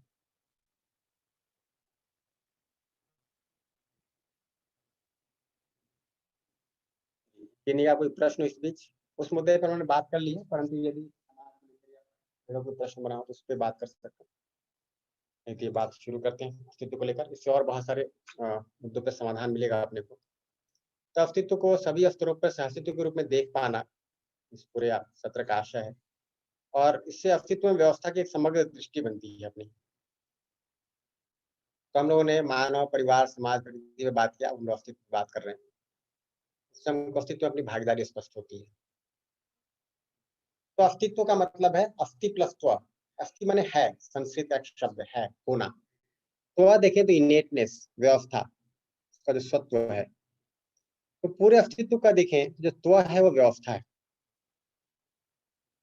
तो अस्तित्व शब्द को ही अगर विच्छेद किया जाए उसका अर्थ निकल कर आ जाता है, तो दिखता है कि जो कुछ भी है वह व्यवस्था में है। बट इसको मानने की जरूरत नहीं है, इसको ही जांचने की जरूरत है। कैसे जांचेंगे समझेंगे, इसलिए हम लोग आगे थोड़ा उसका विश्लेषण कर सकते हैं। तो अस्तित्व को कहा गया सहअस्तित्व। सहअस्तित्व साथ साथ है और साथ साथ व्यवस्था में है। तो हर इकाई दूसरी इकाई के साथ है और व्यवस्था में है। और पूरी अस्तित्व में देखें तो सिर्फ इकाइयां ही नहीं है, शून्य भी है। और जितनी भी इकाइयां हैं वो शून्य में ही बनी हुई है। शून्य यानी स्पेस, व्यापक। तो जो भी इकाइयां हैं इसी व्यापक में बने रहते हुए संपृक्त हैं। संपृक्तता क्या मतलब है इसको आगे समझेंगे। तो शून्य है ये अपने को दिखाई देता है, इकाइयां हैं ये भी दिखाई देती हैं। इकाइयां शून्य में संपृक्त हैं, ये समझने की वस्तु है। और जब इसको समझ पाते दिखता है कि पूरा अस्तित्व सहअस्तित्व के रूप में है। तो अस्तित्व को देखें तो इकाइयां हैं, शून्य है। अब शून्य को देखें तो हर जगह व्याप्त है कि नहीं, स्पेस। कोई ऐसी जगह है जहां पे स्पेस ना हो? तो स्पेस को देखेंगे तो मेरे चारों तरफ है, मेरे शरीर में भी है, मुझ में भी है। स्पेस हर जगह व्याप्त है। इकाइयों को देखें, इकाइयों को दिखाई देगा कि इस आकार में सीमित है। हर इकाई आकार में सीमित है। जैसे अपना शरीर है, मेरा शरीर इकाई आकार में सीमित है।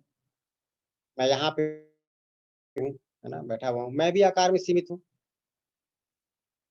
शरीर के साथ बना हुआ हूँ। तो मैं अभी नोएडा में बैठा हुआ हूँ, आकार में सीमित हूँ, किसी एक स्थान पे हूँ। आप एमपी में हैं, किसी दूसरे स्थान पर हैं। तो हम सभी का आकार सीमित है। मेरा भी आकार सीमित है, मेरे शरीर का आकार भी सीमित है, सीमित आकार के, है ना। ये जो शून्य है यह सीम है, व्यापक है, हर जगह व्याप्त है। एमपी में भी है, नोएडा में भी है, पूरी धरती पे है, धरती के भीतर भी है, धरती से बाहर भी है। ये जितने भी ग्रहगोल हैं ये सारे इसी शून्य में है। सूरज भी इसी शून्य में है, पृथ्वी इसी शून्य में है, चंद्रमा भी इसी शून्य में है। इतने सारे गैलेक्सीज हैं, ये सारे इसी शून्य में है। इसी कोई सीमा नहीं है।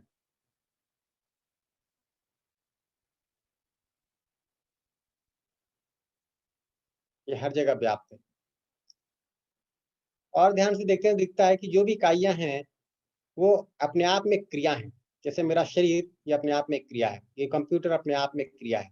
इसके अंदर बहुत सारी क्रियाएं हो रही हैं, शरीर में बहुत सारी क्रियाएं हो रही हैं, मुझ में बहुत सारी क्रियाएं हो रही हैं। तो मैं में भी क्रिया हो रही है, शरीर में भी क्रिया हो रही है, इन सारी जड़ इकाइयों में क्रिया हो रही है। तो हर इकाई स्वयं में क्रिया है और दूसरी इकाइयों के साथ क्रियाशील है। जैसे मैं आपसे बात कर रहा हूँ, मैं आपके साथ क्रियाशील हूँ। मैं शरीर का प्रयोग कर रहा हूँ, मैं शरीर के साथ क्रियाशील हूँ। शरीर मेरे साथ क्रियाशील है, शरीर इस कंप्यूटर के साथ क्रियाशील है। तो हर इकाई स्वयं में क्रिया है और दूसरी इकाइयों के साथ क्रियाशील है।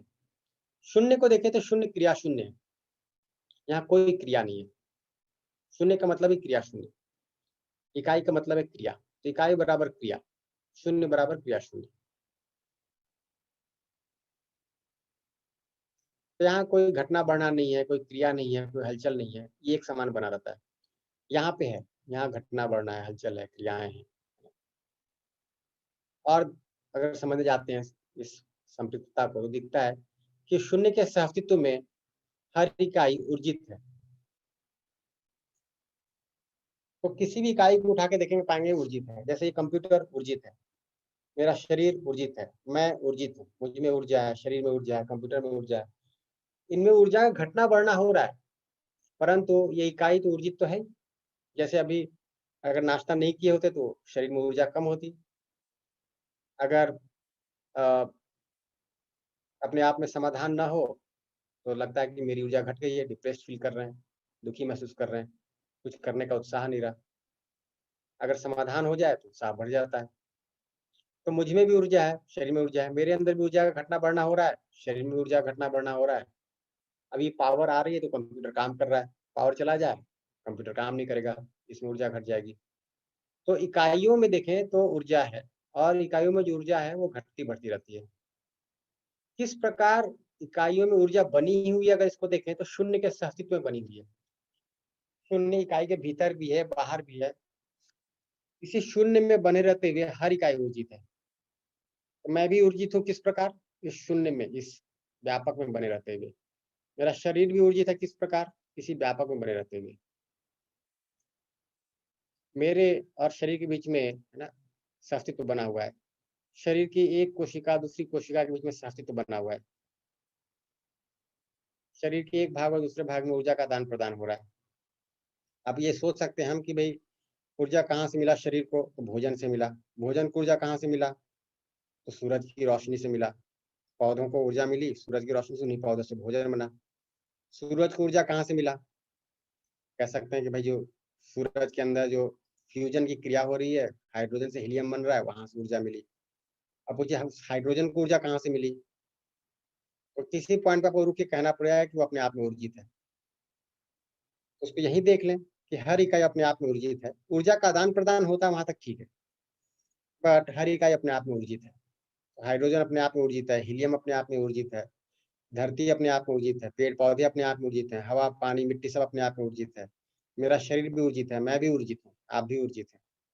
किस प्रकार, शून्य के सहअस्तित्व में। और ध्यान से देखेंगे तो दिखता है कि शून्य के सहअस्तित्व में हर इकाई नियंत्रित है, स्वयं में व्यवस्थित है। जैसे कंप्यूटर अपने आप में एक व्यवस्था है, इसको बस स्विच दबाते हैं और एक कंप्यूटर काम करने लगता है, एक निश्चित प्रकार से काम करता है। इसके अगर एक एक अणु परमाणु को लेकर इसको आपस में सामंजस्य बैठाना पड़े ताकि काम हो पाए, कितना बड़ा काम हो जाता। परंतु ये कंप्यूटर अपने आप में नियंत्रित है, एक निश्चित प्रकार से आचरण कर रहा है, व्यवस्थित है। मेरा शरीर अगर देखें तो मैंने उसमें भोजन डाल दिया, ठीक, अब बाकी सारा काम शरीर अपने आप कर रहा है। पाचन हो रहा है, खून दौड़ रहा है, सांस चल रही है, हृदय धड़क रहा है, फेफड़े है ना हवा लेने छोड़ने का काम कर रहे हैं। पूरा शरीर एक व्यवस्था के रूप में काम कर रहा है। इसको हम कई बार नहीं देख पाते, बट आप इसको ध्यान से देखेंगे तो पाएंगे कि शून्य के सहअस्तित्व में ही व्यवस्थित है, नियंत्रित है। अगर मनुष्य की बात करें, मैं की बात करें, तो दिखता है ये जो मैं भी है, ये भी नियंत्रित है किसी रूप में। कैसे, जैसे ही मेरे अंदर कोई भाव विचार आता है जो मुझे सहज रूप से स्वीकार्य नहीं है, मैं दुखी हो जाता हूँ। और जब भी मेरे अंदर ऐसे भाव की स्थिति बनती है जो मुझे सहज रूप से स्वीकार्य है, मैं आराम पाता हूँ, सुखी हो जाता हूँ। ये नियंत्रण है जो उपलब्ध है। मैं जैसे ही कोई अव्यवस्था का विचार करता हूँ, दुखी होता हूँ, व्यवस्था का विचार करता हूँ, सुखी हो पाता हूँ। इससे मुझे प्रेरणा मिलती है कि व्यवस्था को समझना, व्यवस्था में जीना है। यही नियंत्रण उपलब्ध है इस अस्तित्व में बने रहते हुए। तो मैं भी नियंत्रित है, किस प्रकार, इसी शून्य के सहअस्तित्व में। शरीर भी नियंत्रित है, एक निश्चित आचरण को प्रस्तुत करता है। कि जितना भी कुछ दिखाई दे रहा है प्रकृति में, सब कुछ नियंत्रित है। हम बीज डाल दिए, बीज से पौधा बना, पौधे से वृक्ष बना, वृक्ष से फल निकले, फल से बीज निकला, बीज वापस मिट्टी में गया, एक नया वृक्ष बना। और ये सब चल रहा है, एक नियंत्रित ढंग से चल रहा है, एक निश्चित ढंग से चल रहा है, व्यवस्थित ढंग से चल रहा है। किस प्रकार चल रहा है, इसे शून्य में बने रहते हुए। और आगे देखेंगे तो पाएंगे कि शून्य के अस्तित्व में ही हर इकाई परस्परता को पहचानती और निर्वाह करती है।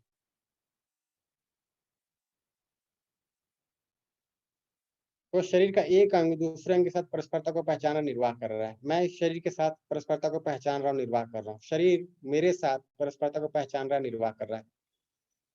एक मानव के रूप में मैं इस कंप्यूटर के साथ परस्परता को पहचान रहा हूँ, निर्वाह कर रहा हूँ। और हर जगह शून्य बना हुआ है।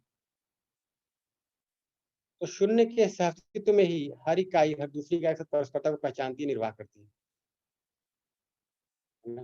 इस प्रकार हर इकाई अपने से बड़ी व्यवस्था में भागीदार है। तो अगर मैं और शरीर दोनों को जोड़ लूं तो इनमें भागीदार हूँ। एक मानव के रूप में मैं आपके साथ भागीदार हूँ, जो समाज है। मैं इस कंप्यूटर और ये सब जो बाकी चीजें पड़ी हुई हैं, इन सबके साथ भागीदार हूँ। तो हर इकाई अपने से एक बड़ी व्यवस्था में भागीदार है। और इसको आप जब भागीदारी को देखते चले जाएंगे तो दिखाई देगा कि हर इकाई अपने से बड़ी व्यवस्था में भागीदार होते हुए समग्र व्यवस्था में भागीदार है, पूरे अस्तित्व की व्यवस्था में भागीदार है। तो हर इकाई, हर अणु परमाणु अपने से बड़ी व्यवस्था में भागीदार है।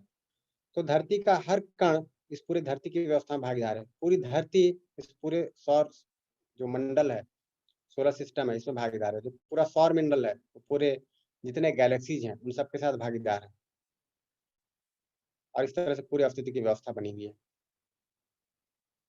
इन 3 बातों को एक साथ जोड़ें कि ऊर्जित है, नियंत्रित है, परस्परता को पहचानती, निर्वाह करती है, उसको कहा संपृक्त होना। तो इस पे ध्यान जाने में थोड़ा समय लग सकता है, क्योंकि हमारा ज़्यादातर जो अभ्यास है ना, वो तो बाहर की चीज़ों को देखने का है। इनफैक्ट अगर आप ठीक से देखें, तो हमारा ज़्यादातर ध्यान तो बाहर की चीज़ों के भी पूर्णता में देखने का नहीं रहता है अभ्यास। उसके भी एक हिस्से को हम अधिकतर समय इकाइयों का रूप देख रहे होते हैं। जैसे कोई सामने वस्तु पड़ी, उसका रूप देखते हैं और ध्यान देते हैं तो उसका गुण दिखाई देता है। गुण मतलब जो परस्परता में उसका प्रभाव है, वो दिखाई देता है। सामने में मोबाइल रखा हुआ, उसका रूप दिखता है। मोबाइल को दबाते हैं तो उससे आवाज़ निकलने लगती है, तो उसका गुण समझ में आता है कि अच्छा इसमें गुण है, ये बटन दबाने से ऐसी आवाज़ निकली, वो बटन दबाने से ऐसा कुछ क्रिया होगा, सब गुण पकड़ में आता है। बट ये रूप और गुण तो सिंपली एक बाहर की ओर ध्यान देने से भी पकड़ में आ जाता है। उसके और समझने की जो मुद्दे हैं, उसका स्वभाव, उसका स्वत्व यानी इसको धर्म कहें, उसका संपृक्तता, ये सब समझने की बातें। इनको तो ध्यान देने में थोड़ा समय भी लगता है, तो मगर जितना-जितना ध्यान देते हैं उतना स्पष्ट होता है। तो अभी हम लोगों ने इकाइयों को ध्यान दिया है। अभी तो देखें तो हमारा ज़्यादातर समय जो ध्यान था बाहर की जड़ इकाइयों पे था। वहाँ से समेट कर हमने मनुष्य पे ध्यान देना शुरू किया। मनुष्य में भी समेट कर हमने मैं की ओर ध्यान देना शुरू किया। मैं में भी जो सहज स्वीकृति है, उस पे ध्यान देना शुरू किया। तो इस पूरे ना जो ध्यानाकर्षण है, इसमें काफ़ी सारा समय लग जाता है। अब आपको दिखाई देगा कि ये जो शून्य है, ये जो हर जगह व्याप्त है, इस पे भी ध्यान देना ज़रूरी है। इसको समझे बगैर मेरा ज्ञान पूरा नहीं होता, मेरा समाधान पूरा नहीं होता, तो इसको भी समझना है। कोर में आपको दिखाई देगा संपृक्तता है, जिसको समझे बगैर, जाने बगैर, अनुभव किए बगैर हमारा ज्ञान पूरा नहीं होता। उस पे ध्यान देते हैं। ये पूरा अस्तित्व जब मुझे सहअस्तित्व के रूप में दिखाई देता है, तो मेरा ज्ञान पूरा होता है और दिखता है कि जो सहअस्तित्व है नित्य वर्तमान है, बना हुआ है, हर जगह बना हुआ है।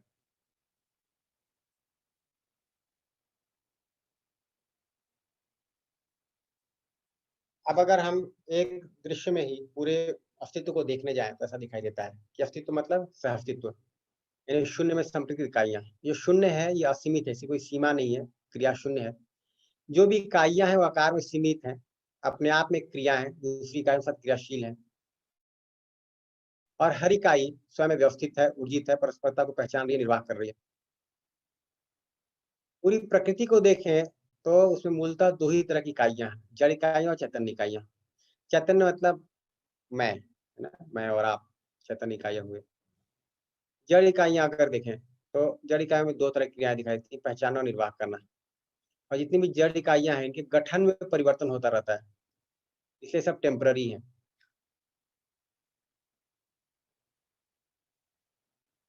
जो भी जड़ इकाई है, उसके गठन में परिवर्तन होता रहता है, टेम्पररी है। जो चैतन्य इकाई, उसके गठन में कोई परिवर्तन नहीं होता, चैतन्य है, निरंतर बना रहता है, एक ही समान बना रहता है। तो है ना, ये मोबाइल पे आप एक हथौड़ा जोर से मार दिए, कई टुकड़े हो जाएँगे, क्योंकि जड़ है, टूट गया।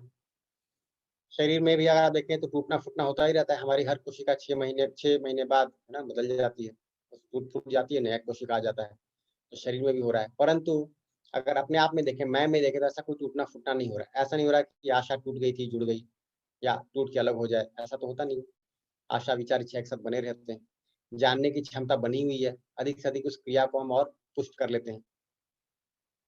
क्रिया को क्रिया पूर्णता तक ले जा पाते हैं समझने के द्वारा। तो मैं में है ना गठन एक प्रकार से बना रहता है, निश्चित प्रकार से बना रहता है। उसमें जानने-मानने की क्रिया और उसके साथ पहचान निर्वाह करना हो रहा है। अगर जड़ इकाइयों को देखें तो 2 अवस्थाओं में दिखाई देती है, पदार्थ अवस्था और प्राण अवस्था। तो पदार्थ अवस्था की जो सबसे छोटी इकाई है, वो परमाणु है, जो स्वयं में एक व्यवस्था हो। परमाणु से छोटे परमाणु अंश हो जाते हैं, स्वयं व्यवस्था को प्रस्तुत नहीं कर पाते। परमाणु स्वयं व्यवस्थित रहता है। परमाणुओं से मिलकर जो रचना बनती है, उसको अणु कहा। अणुओं से जो मिलकर रचना बनी, उसको अणु रचना कहा। अब अणु रचनाएं 2 तरह से दिखाई देती हैं। एक तो पिंड के रूप में, यानी जो आकार को बनाए रखते हैं। दूसरा रस के रूप में, जिनका आकार बना नहीं रहता। जैसे बिल्डिंग हमने बनाई, पिंड है। कंप्यूटर बनाया, पिंड है। टावर बनाया है पिंड है, पहाड़ एक पिंड है, परंतु हवा पानी रस है ना, जो बहते हैं। इन रसों से ही मिलकर प्राणकोशा बनी है, जो प्राणावस्था की सबसे छोटी इकाई है। प्राणकोशाओं की एक तरह की रचना मिलकर तैयार होती है तो पेड़ पौधे बनते हैं। तो एक तरह का कॉन्स्टिट्यूशन होता है, एक तरह का है ना कंपोजिशन होता है तो पेड़ पौधे बनते हैं। प्राणकोशा का एक दूसरे तरह का कंपोजिशन होता है, दूसरे तरह की रचना बनती है तो जीव शरीर बनते हैं। एक और प्रकार की रचना बनती है तो मानव शरीर बनता है। जो मैं है चैतन्य का यही जब जीव के साथ सहअस्तित्व पूर्वक निर्वाह कर रहा होता है तो जीवावस्था बनती है। तो अगर आप पशु पक्षियों को देखें, शेर, चीता, हिरन, हाथी, इन सबको देखें तो इसमें मैं भी है, शरीर भी है। हाँ, इतना जरूर है कि मैं में जानने की क्षमता नहीं है, सिर्फ मानने से काम चल रहा है, मानने के आधार पहचान निर्वाह करना हो रहा है। शरीर है और मैं है, यहाँ मैं तो है ही दिखता है। ये मैं पेड़ पौधों में नहीं, पेड़ पौधों में मानने की क्रिया नहीं दिखती, यहाँ दिखाई देता है, जीवों में दिखाई देता है। जीवों में शरीर का एक भाग भी दिखाई देता है जो मैं के साथ सहअस्तित्व कर सकता है, उसको ब्रेन का। यहाँ पे ऐसी कोई इकाई नहीं दिखाई देती पेड़ पौधों में। यहाँ जीव अवस्था में देखें तो मैं भी हूँ, शरीर मैं भी है, शरीर भी है, उन दोनों के सहअस्तित्व के साथ जीव है। मनुष्यों की बात करें तो उसमें जानने की क्षमता है, मानना पहचान निर्वाह करना हो रहा है, ये एक ऐसी मैं चैतन्य इकाई है। ये जब मानव शरीर के साथ कोएग्जिस्ट करती है तो उसको ज्ञानावस्था का। हम सभी पहले से ज्ञानावस्था में हैं। अभी जो करने का काम है ये है कि हमें ज्ञान पूरा हो जाए। ज्ञान हमारी मौलिकता है समझ के अभाव में, यानी कि जब हमको अगर शिक्षा से ये बात ना मिले तो हम अभी अन्यत्र बहुत सारा मेहनत कर रहे होते हैं। हम अगर वही ध्यान ज्ञान पे दे दें, समझने पे दे दें तो उससे हम सुखी हो पाते हैं, हमारा आचरण निश्चित हो पाता है। तो जो ज्ञानावस्था इकाई है नहीं मनुष्य, इसमें ज्ञान हो जाए, समाधान हो जाए तो उससे मनुष्य का आचरण निश्चित हो जाता है। यही कुल करने काम है। अगर इस पूरे अस्तित्व को देखें तो बाकी सब कुछ पहले से ही व्यवस्था में है ना। आप देखिए इतनी बड़ी धरती, इतने ग्रह गोल, इतने नक्षत्र, इतने तारे, ये सब पहले से ही व्यवस्था में है। सिर्फ एक चैतन्य मानव में भी शरीर पहले से ही व्यवस्था में है। मुझ में भी व्यवस्था की सहज स्वीकृति पहले से ही है, मैं में। सिर्फ करने का काम इतना है कि जो मेरी सहज स्वीकृति है उस पर ध्यान देना है। मजे की बात है इसमें कोई अलग से पैसा भी नहीं खर्च होना है, सुविधा भी नहीं खर्च होनी है, सिर्फ ध्यान देना है। हमको ये प्रायोरिटी दिख जाए कि अल्टीमेटली यहीं से सारा सुख होने वाला है, यहीं से समाधान होने वाला है ज्ञान से। तो जो बाहर हम बहुत सारा सुख ढूंढते रहे उसके बजाय हम स्वयं में ध्यान दे पाते हैं, अपने अंदर ज्ञान के लिए काम कर पाते हैं। इस ज्ञान को जब मैं अपने आप में पूरा कर पाता हूँ उससे मैं सुखी हो पाता हूँ, दूसरे को सुखी कर पाता हूँ, मेरा आचरण निश्चित हो पाता है। उसमें अभी आपको ये भी दिखाई देगा कि जो बाकी सब कुछ है इस पूरी प्रकृति में, यहाँ पे एक चक्रीयता है, एक चक्र है। जैसे मिट्टी से पेड़ पौधे पनपे, पेड़ पौधे वापस मिट्टी में चले गए, चक्रीयता है। जीव का शरीर हुआ, मानव का शरीर हुआ, हमारा शरीर भी मिट्टी में मिल गया, उसी मिट्टी से फिर पेड़ पौधे निकले, खाए पिए, मानव का शरीर तैयार हो गया। ठीक वैसे जीव का शरीर है, वापस मिट्टी में गया, मिट्टी से जीव शरीर बना, पेड़ पौधे हैं। यहाँ एक चक्रीयता दिखाई देती है। इसलिए इस दायरे में कुछ भी काम करेंगे उसमें कोई विकास नहीं होगा। तो विकास को भी हम मुख्य रूप से यहीं पे लगे रहते हैं कि हमारे देश में अच्छे से अच्छी बिल्डिंग बन जाए, अच्छे से रोड्स बन जाए, टावर्स बन जाए, रेस्टोरेंट बन जाए, है ना, ये हो जाए, वो हो जाए, मॉल्स बन जाए।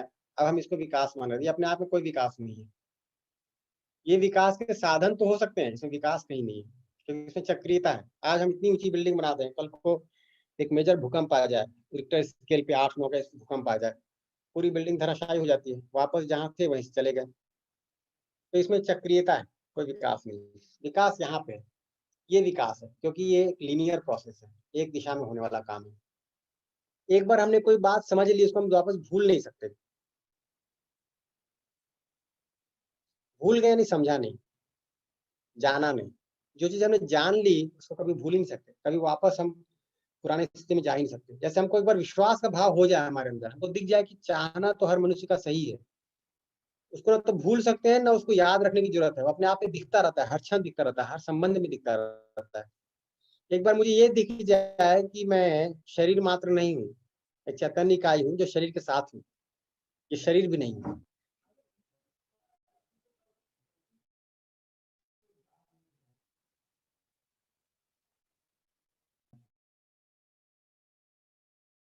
मोहित भैया थोड़ा कंटिन्यू करिएगा, मैं 2 मिनट में आता हूँ।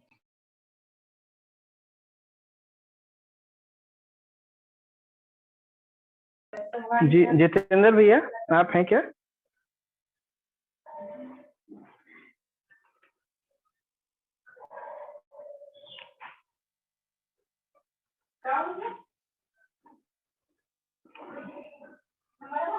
जितेंद्र भैया,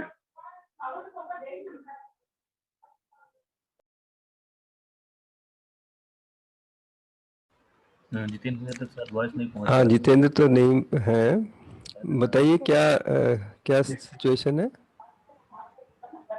कुमार भैया 1-2 मिनट में आ रहे हैं, मुझे लगता है वॉशरूम शायद गए हैं। और हाँ जी, और तब तक अगर किसी का कोई प्रश्न है तो राजुल भैया भी हैं और हम लोग भी हैं, मोहित भैया भी हैं जी। धीरेन्द्र जी भी हैं। थ्योरी ऑफ जी, मैं ये जानना चाह रहा था, थ्योरी ऑफ रिलेटिविटी में जो स्पेस है और टाइम है उसकी बात करते हो, यहाँ शून्य की बात करते, सब गड्ढमड्ढ हो गया। वैसे ही जैसे एक ने ट्यूशन आज पढ़ाई हुई, एक ने ट्यूशन पहले पढ़ाई थी, अब पहले का ऑलरेडी भरा हुआ है पेन ड्राइव में, वो नहीं निकलेगा जब तक ये अंदर नहीं जाएगा। क्योंकि शून्य जो है वो स्पेस में हम ले जाते हैं, और स्पेस हमने टाइम स्पेस जो पढ़ा है वो वहां बार बार ध्यान जा रहा है। दूसरी चीज, आपने यहाँ मटेरियल लिखा हुआ है और यहाँ चैतन्य लिखा हुआ है, फिर मटेरियल को फिर डिवाइड किया आपने जड़ावस्था और प्राणावस्था। तो मटेरियल को जब आप प्राणावस्था में फिर से ले आए हैं, भले साइक्लिक हो, परंतु इतने जल्दी आप जड़ की अवस्था ही क्यों बढ़ाइए ना पदार्थ अवस्था के रूप में। इस अवस्था को कॉन्शियस या चिंतन अवस्था में ले जाना चाहिए अपन को, प्राणावस्था को। देखिए, इसमें सब कुछ को सीधा सीधा स्वयं के आधार पर देखने की बात है। तो अगर ऐसा है तो ऐसा देख लें, अगर कुछ और है तो वैसा देख लें, मानने की बात नहीं है। एक नंबर। दूसरा, यहाँ पे हम लोग ये कह रहे हैं, और दूसरा अभी जो वर्ल्ड व्यू है, जो दृष्टि है, उसमें अस्तित्व जो है वो जड़ बराबर है। अस्तित्व में और कोई चीज की बात ही नहीं करते हैं, और जो भी क्रियाएं दिखती हैं उसको भी जड़ क्रियाएं ही मानते हैं। फॉर एग्जाम्पल, मानव जो है वो शरीर है, मटेरियल है। तो इस तरह का जो व्यू है, अगर वो ठीक है, अगर वो हमको दिखता है उस तरह से तो हम वैसा जी रहे हैं, अगर हमको ऐसा दिखता है तो हम ऐसा जिएंगे। तो अभी तो सीधा सीधा देखने की बात है। तो ये एक प्रस्ताव है, और हम लोग किसी को भी कन्विंस करने की कोशिश नहीं करेंगे। ये तो हमको अपनी सूक्ष्मता बढ़ाते बढ़ाते स्वयं देखने की आवश्यकता है। नहीं, आपने मेहनत की है और प्रेजेंट किया है, तो निश्चित तौर पर उसका उसका एक अपना एक अस्तित्व है, और उसका एक निश्चित तौर पे एक हमें उसको समझने का तरीका होना ही चाहिए। हमारा मतलब, जैसे आपने बोला जड़ है और गति है, ये फिर यहाँ विरोधाभास की बात आ गई। एक बार अगर फिर से रख दें संक्षेप में भैया, इसको रिस्पॉन्ड कर सकता हूँ। हाँ हाँ, बिल्कुल ज्यादा करिए। चर्चा नहीं कर हाँ पाएंगे इसको। जी कुमार जी, मैं बड़ा कंफ्यूज हो रहा था। रिलेटिविटी का टाइम स्पेस को लेकर यहाँ शून्य स्पेस आपने दिया, तो वहां की बात को बाहर निकाल नहीं पा रहा हूँ, यहाँ की बात को अंदर ले जा पा रहा हूँ, एक चीज। दूसरी चीज, आपने मटेरियल लिखा और मटेरियल इकाई को ले गए आप मटेरियल तक, और मटेरियल से आप पदार्थ अवस्था और प्राणावस्था लाए, और प्राणावस्था में फिर क्यों लिया? जब आप चेतन ऑलरेडी आपके पास है, या शून्य इसको आप बढ़ा रहे हैं, तो इसको इसी साइड लाइए ना। पदार्थ अवस्था जड़ अवस्था की ओर चली गई, और प्राणावस्था फिर चेतन अवस्था की ओर चली गई। तो इसको जड़ अवस्था को 2 भागों में ना करके एक भाग में करें, और अपन इसको सीधा इस तरफ ले आए, मेरा ऐसा मानना है। जी, उसको मैंने पहले भी रिस्पॉन्ड किया था कि अगर पेड़ पौधों को देखें ना तो उसे मानने की क्रिया नहीं दिखाई देती। यहाँ चैतन्यता नहीं है, पदार्थ अवस्था में चैतन्यता नहीं है, इसलिए इनको जड़ में रखा है। जीवों को देखें तो उनके शरीर में भी चैतन्यता नहीं है, अपने शरीर में देखें तो चैतन्यता नहीं है। जब ये मैं के साथ जुड़ गए, सहअस्तित्व तो बना, तब हम यहाँ पे एक है ना इस तरह एक जीव अवस्था के रूप में या ज्ञान अवस्था में इनको देख पाते हैं। तो अगर इकाई के रूप में देखें तो 2 ही तरह की इकाई है, जड़ इकाई और चैतन्य इकाई। जड़ और चैतन्य के सहअस्तित्व से ये जीव अवस्था या ज्ञान अवस्था बना। जड़ में अपने आप में कोई चैतन्यता नहीं है, मानने की क्रिया नहीं है। इसको ठीक ठीक समझा जा सकता है। जैसे हमको इनमें दिखाया था, पदार्थ में दिखाया था कि इसे मानने की क्रिया नहीं है, वैसे पेड़ पौधों में दिखाया था इसे मानने की कोई क्रिया नहीं है। उसको प्रयोग पूर्वक भी देख सकते हैं, सीधे सीधे भी देख के समझ सकते हैं। अपने बारे में देखते हैं तो दिखता है। इनफैक्ट इसमें मूल बात क्या है ना कि जब मैं इस मैं को ठीक ठीक समझ पाता हूँ, तभी मुझे मानव समझ में आता है, तभी प्रकृति की बाकी 3 अवस्थाएं भी समझ में आती है। मैं को समझने के आधार पर चैतन्य समझ में आता है कि चैतन्य क्या होता है, और उससे मैं जड़ को भी पहचान पाता हूँ, जड़ को भी समझ पाता हूँ। जो आपने पहली बात कही ना रिलेटिविटी, तो अभी उसमें किस तरह का आपको विरोधाभास हो रहा है, अगर आप उसे संक्षेप में रखें तो मैं बता सकता हूँ, बट उसको थोड़ा मैं संक्षेप में करेंगे, हमको मैं 11:30 तक की बात स्पेस रखना को है। लेकर अब आपने शून्य भी लिखा और उसको स्पेस भी लिखा, ये थोड़ा सा कंफ्यूज कर रहा था, क्योंकि पहले जैसे अपन को ईथर माना स्पेस के लिए, फिर उसको ईथर को भी हटा दिया आगे चल के कि नहीं ईथर भी नहीं है, वो नथिंग इज हेल्थ यार, ठीक, वो शून्य हो गया। फिर शून्य को आपने पूरा एक व्यापक रूप दे दिया। मेरा मतलब ये था कि शून्य मतलब वो चीज है जिसका कोई अस्तित्व ही नहीं है। अभी रुकिए, दर्द के अभी हम अनुसार अपने आप से जोड़ देते हैं, ऐसा नहीं कह रहे हैं, इसे तो विज्ञान भी नहीं कह रहा कि अस्तित्व ही नहीं है। स्पेस को तो वो भी रिकॉग्नाइज कर ही रहा है, लेकिन नहीं होना और क्रिया नहीं होना दोनों में अंतर है। स्पेस में क्रिया नहीं है, इतनी बात कही जा रही है, स्पेस तो है ही। स्पेस में एक्टिविटी नहीं है, स्पेस तो है ही। ये तो विज्ञान भी कह रहा है, जो प्रचलित विज्ञान है कि एक्टिविटी है, एक्टिविटी नहीं है ना। एक्टिविटी जो है वो फिजियोकेमिकल चीजों में देख रहा है, प्रचलित विज्ञान में कॉन्शस यूनिट को, चैतन्य इकाई को नहीं देख पा रहे। इसलिए अभी क्या हो रहा है ना कि जब तक आप चैतन्यता का अध्ययन नहीं करते हैं तो जड़ता का भी अध्ययन पूरा नहीं हो पाता, और जो नित्य है, जो व्यापक है, उसका भी अध्ययन नहीं हो पाता। इसलिए जो विधि बनती है वो ये बनती है कि अपनी ओर ध्यान देना शुरू करें, तो हमको अपने बारे में समझ बनती है। जब अपने बारे में समझ बनती है तो ये जो अपने को समझे बगैर हमने बहुत सारी मान्यताएं अपने बारे में बना ली है, उससे उबर पाते हैं, तो हम बाकी चीजों को भी ठीक ठीक देख पाते हैं। ये जो हमने अपने बारे में बहुत सारी मान्यताएं बना ली है ना, उसके कारण हम बाकी चीजों को भी उसी मान्यता के साथ देखते हैं।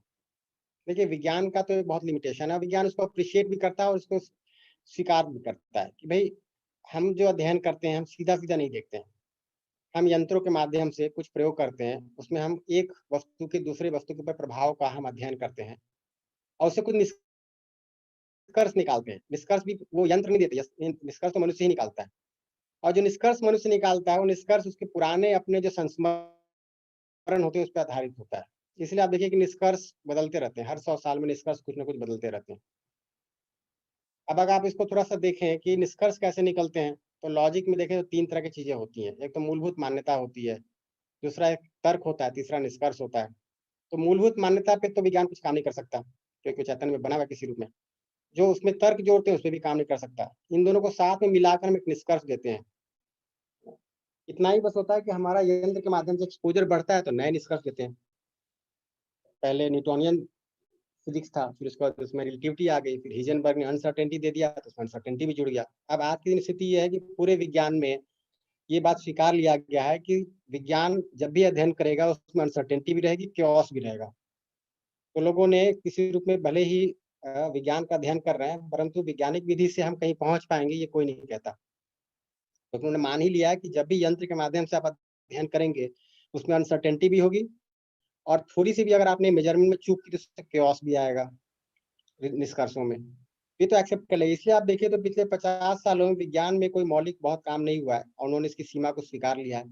तकनीकी पे काम हो रहा है कि भाई विज्ञान पे जितना भी खर्च करो उससे ज्यादा कुछ निकलने वाला नहीं है। तकनीकी पे काम करो, उससे यंत्र बनेंगे, है ना, उससे सुविधाएं बनेंगी जो हमारे काम आएगा।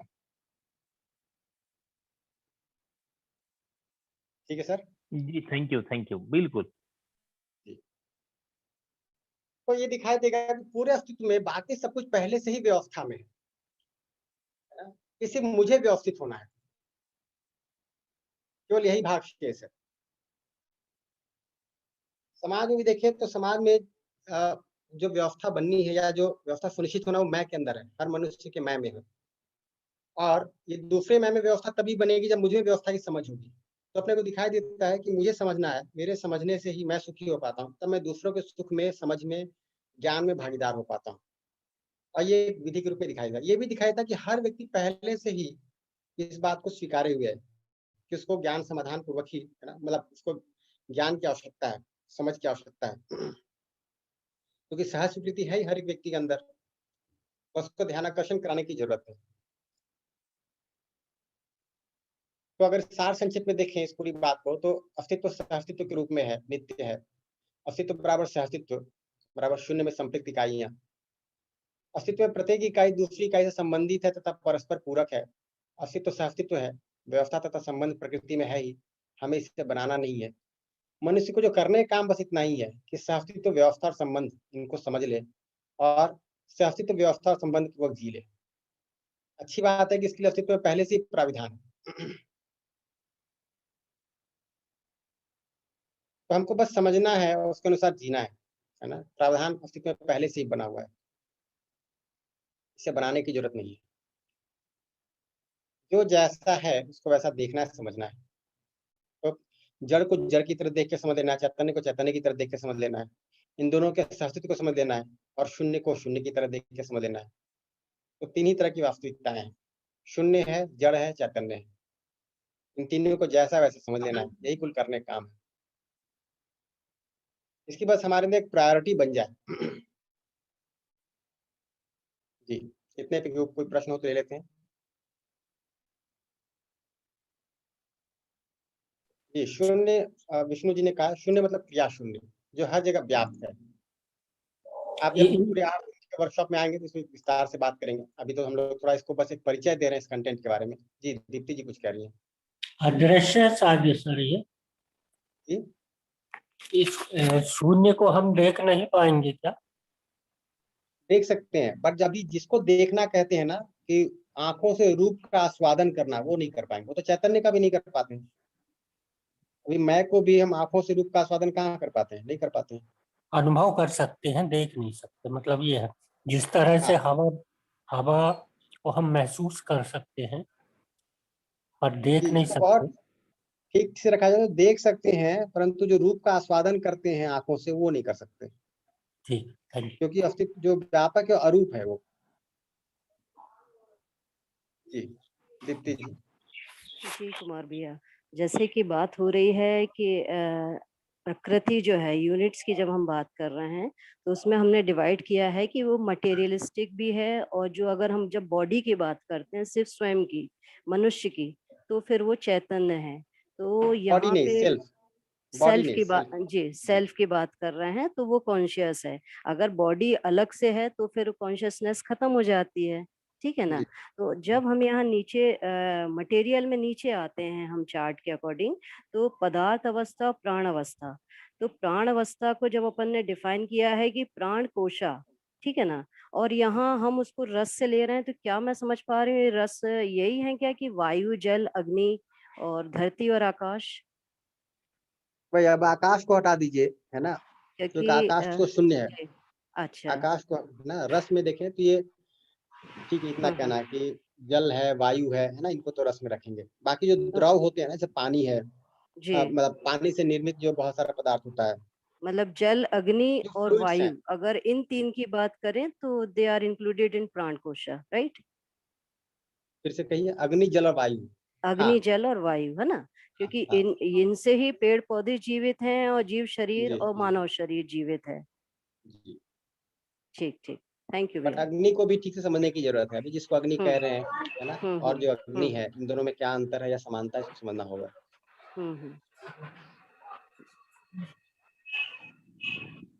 जी, तो आगे चलते हैं। ये बात हमको पूरे समझ में आ जाए ना, कैसे आएगा? जब ये जो ऊपर का जो हमारा पोटेंशियल है समझने का, इसको हम पोटेंशियल को ठीक से यूटिलाइज कर पाएंगे। Sorry to interrupt you Kumar भैया, प्लीज शून्य के बारे में एक बार पुनः बताइए ना। शून्य के विषय में आप कुछ बता रहे थे, प्लीज एक बार पुनः बताइए। शून्य के बारे में, शून्य के बारे में जितनी बातें लिखी थी ना, उतनी है। अभी थोड़ा सा हाई लेवल वर्कशॉप में आएंगे तो और बात करेंगे, है ना। इस पे हम लोग पूरा एक 8 दिन का वर्कशॉप करते हैं, जब हम लोग पूरे सहअस्तित्व पे ही बात करते हैं। जितने भी तरह के अपने अंदर संशय, प्रश्न, द्वंद्व हो सकते हैं, उन सब पे बात हो जाती है। अभी थोड़ा लिमिटेड समय है, बहुत ज्यादा चर्चा नहीं कर पाएंगे इस पे, परंतु अगर कोई संक्षेप में आपका प्रश्न हो तो उसको ले सकते हैं। अच्छा, ठीक है, कोई बात नहीं। कोई अगर प्रश्न बनता हो तुरंत तो बताइए। हाँ, एक्चुअली मैं सुन नहीं पाई थी और मुझे सुनना था जब आप शून्य का विश्लेषण कर रहे थे, तो कोई बात नहीं, आप कंटिन्यू कीजिए, कोई नहीं। ठीक है। तो पूरा सहअस्तित्व जैसा है वैसा मुझे दिख जाए, इसको अनुभव कहा। अस्तित्व सहअस्तित्व है ऐसा मुझे दिख जाए, इसको अनुभव कहा। इस अनुभव के आधार पर प्रकृति की चारों अवस्था में व्यवस्था किस प्रकार से है ये मुझे समझ में आ जाता है, इसको बोध कहा। इस अनुभव और बोध के आधार पर जो कल्पनाशीलता है ये व्यवस्थित हो जाती है पूरी तरह से, जिसको हम लोग पहले दिन से बात करें, दूसरे दिन से बात करें ना। उस समय में समझ का पूर्ण होने का मतलब क्या होगा? अनुभव होना, बोध होना। तो उसके बाद मेरी इच्छा विचार आशा में एक निरंतरता में लय बना रहता है, सामंजस्य बना रहता है। तो जैसी मेरी चाहना है और जैसा मेरा जीना है दोनों एक हो जाता है। जो हम लोग डे 1 पे बात कर रहे थे कि जैसा मैं हूँ और जैसा मेरा होना सहज रूप से स्वीकार है, इन दोनों में भी अंतर है, यही सारी समस्या है। ये दोनों एक हो जाते हैं। तो मैं अपने पूरे पोटेंशियल को यहाँ पे यूटिलाइज कर पाता हूँ जब मेरे अंदर अनुभव क्रिया घटित होती है, बोध पूरा होता है।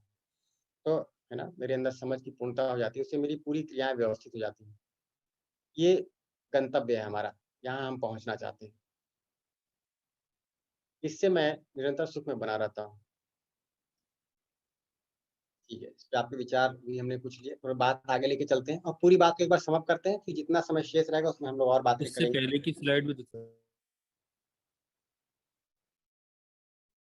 ये ठीक है, ओके। सुरभि जी ने हैंड रेज किया है, जी बताएं। बस एक छोटा सा प्रश्न आ रहा था दिमाग में, जो हम अभी जड़ और चैतन्य की बात कर रहे हैं, तो हम जो ये साकार और निराकार जो वर्ड यूज करते हैं, ये उसी से रिलेट कर सकते हैं? जो निराकार कह रहे हैं वो शून्य को कह रहे हैं। अच्छा जी। जो जड़ और चैतन्य दोनों है, दोनों साकार हैं। जो मैंने कहा ना आकार में सीमित, तो चैतन्य भी आकार में सीमित है, जड़ भी आकार में सीमित है। जी। लेकिन अब अगर हम निराकार की बात करते हैं तो हमको ऐसा लगता है कि जो चीज हम देख नहीं पा रहे हैं तो उसमें मैं भी आ जाता है। भाई वैसा कहते हैं तो फिर वो थोड़ा अलग दिशा में जाता है ना। तो अभी तो जिसको हम देखना कहते हैं ना, वो तो आंखों में रूप के आस्वादन को देखना कहते हैं। वो तो देखना है भी नहीं, वो तो आस्वादन है। वो अच्छा, तो और आशा के साथ घटित होने वाली एक क्रिया है। जी जी। तो जो हम जैसे हम ये डिजायर और थॉट्स और एक्सपेक्टेशंस की जो हम बात कर रहे हैं, वो हमारे संवेदनाओं और इन सब से आ रहे हैं, इसलिए इसको हम निराकार में नहीं लेके जा रहे हैं, ऐसा कह सकते हैं? निराकार में नहीं लेके जा रहे हैं, जो साकार है उसमें भी ठीक से लेके नहीं जा रहे हैं। क्योंकि देखिए अभी चैतन्य है वो भी साकार है, वो तो इस विधि से दिखेगा नहीं, संवेदनाओं के माध्यम से, हाँ जी। है ना। और जो संवेदनाओं के माध्यम से हमको जड़ भी चीजें दिखती है ना, वो पूरी नहीं दिखती। जैसे आपके सामने अगर कोई व्यक्ति आ जाए तो उसके सामने का हिस्सा आप देख पाते, पीछे का हिस्सा तो नहीं देख पाते हैं। जी हाँ। तो जो रूप का आस्वादन होता है वो भी आंशिक होता है। जी। गुण के बारे में कुछ निष्कर्ष निकालते हैं विचार पूर्वक, और उसके जो आगे की चीजें हैं, उसका जो स्वत्व है, उसका जो है ना स्वभाव धर्म परम धर्म है, ये चीजें तो हम अपने आप में समझ ही नहीं पाते। तो अभी तो हम जड़ को भी नहीं समझ पाते, चैतन्य को भी नहीं समझ पाते और शून्य को भी नहीं समझ पाते। अभी इन तीनों के बारे में कुछ अनुमान बना के जीते रहते हैं। हाँ, मतलब हम वो जो मैं वाला है वो हम दोनों पार्ट में नहीं रख पा रहे, ऐसा कुछ समझना चाहिए शायद। मैं जो है, मैं को हम ना पूरी तरह से साकार में ले सकते हैं और ना निराकार में ले सकते हैं। मैं ऐसा निराकार नहीं में तो कह ले रहा ही हूँ, नहीं सकते जी। मैं ऐसा नहीं कह रहा हूँ, थोड़ा उसको थोड़ा एक बार ध्यान सुन ले। मैं को तो मैं साकार ही कह रहा हूँ। मैं साकार है, शून्य निराकार है, ऐसा कह रहा हूँ। जी हाँ, बस सिर्फ देखने महसूस करना और देखने वाली अलग अलग दो बातें हैं, अगर हम साकार में ही दो को ऐसा नहीं, देखें। जी नहीं ऐसा नहीं है। साकार साकार है, निराकार निराकार है। आप देख पाए न देख पाए दोनों अलग बातें हैं। तो अभी साकार को साकार के रूप में देख लें, निराकार को निराकार के रूप में देख लें। अभी इसको मिक्सअप ना करें जी, थोड़ा आराम से चलते हैं अभी। जी हाँ। क्या है ये जो अभी तो हमारा ध्यान देने का जो अभ्यास है ना बाहर की चीजों पे है, इसलिए अभी इतनी बड़ी बातों को लेके चलते हैं ना, तो थोड़ा अभी इसमें कंफ्यूजन होता है। बट ठीक है, कम से कम हमने ध्यान तो देना शुरू किया। देखिए एक बार संपूर्णता में प्रस्ताव का आना जरूरी है। एक बार प्रस्ताव हमारे सामने आ जाए, फिर उसके एक भाग पे विचार करेंगे, ध्यान देंगे, समझेंगे। और उन्होंने सार्वभौमिक मूल्यों की बात की थी। मूल्य का मतलब क्या हुआ? अपने से बड़ी व्यवस्था में भागीदारी। किसी भी इकाई का अगर देखें तो एक मूल्य है, और मूल्य किस रूप में? उससे बड़ी व्यवस्था में भागीदारी के अर्थ में। जैसे कलम है, कलम का मूल्य क्या है? वो लिखने में उसकी भागीदारी होती है, शिक्षा में भागीदारी होती है। पानी है, पानी से प्यास बुझता है, तो स्वास्थ्य में भागीदारी है। वैसे अगर अपनी ओर ध्यान दें तो मेरी जो क्रियाएं, इच्छा, विचार, आशा, उनकी भागीदारी क्या है कि स्वयं में व्यवस्था में कितनी भागीदार हो पा रही है। मेरी इच्छाएं मेरे निरंतर सुख में भागीदार हो पा रही है या मेरी इच्छाएं मुझे दुखी कर रही हैं। मेरा विचार मेरे निरंतर सुख में भागीदार हो पा रहा है या मेरा विचार मुझे ही दुखी कर रहा है। तो अपनी क्रियाओं का अध्ययन कर सकते हैं कि ये है ना, मुझ में ये क्रियाएं किस प्रकार भागीदार हैं मेरे स्वयं की व्यवस्था में, मेरे निरंतर सुख में।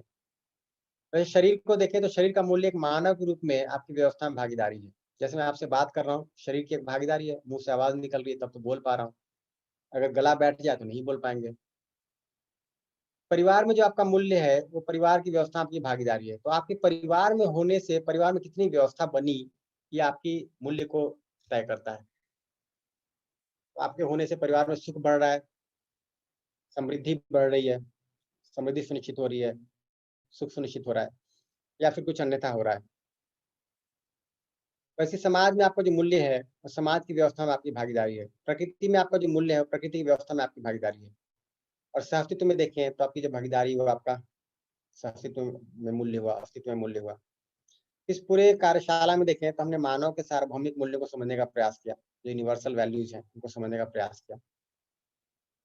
और उसको अगर एक स्लाइड में रखें तो ऐसा दिखता है, अगर पूरी बात को समाप्त करें तो ऐसा दिखता है कि ये भिन्न भिन्न स्तरों पर हमने बात किया। हमने स्वयं मैं के बारे में बात किया, मानव के बारे में बात किया, है ना, परिवार, समाज, प्रकृति, अस्तित्व, इन सब पे बात किया।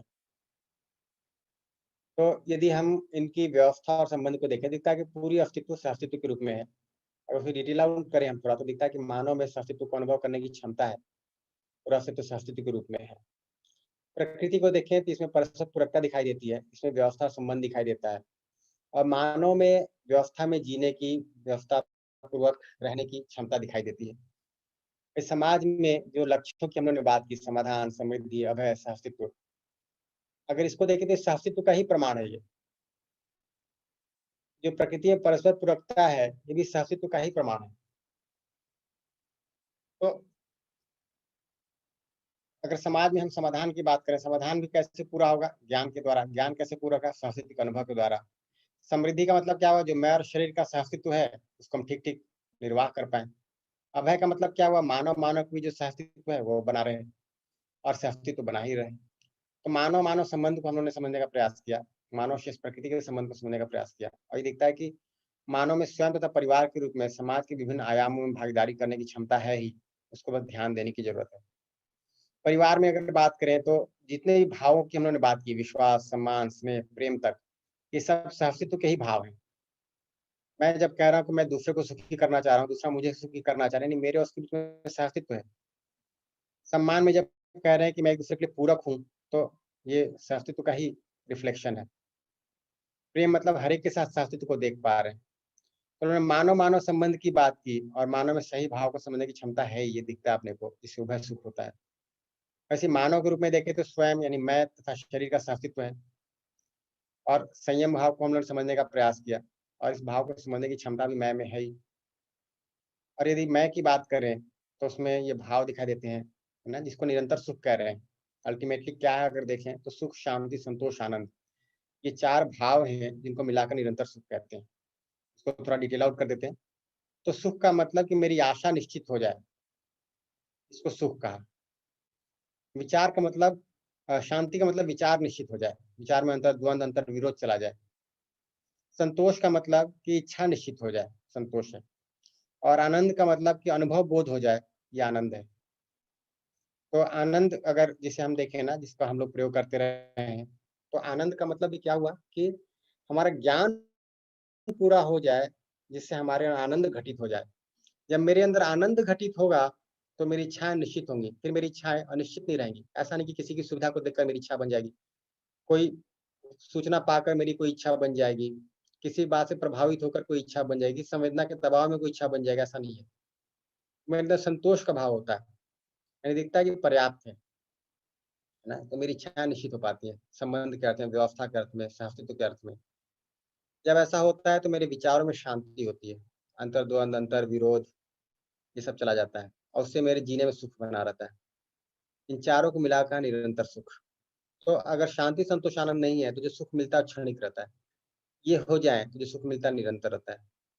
तो निरंतर सुख से जीने की इच्छा है ही, और इसको पूरा करने की क्षमता भी हम सब में है ही। जो सही समझ, सही भाव, सही विचार पूर्वक जब हम व्यवहार करते हैं, कार्य करते हैं, तो उससे पूरा होता है।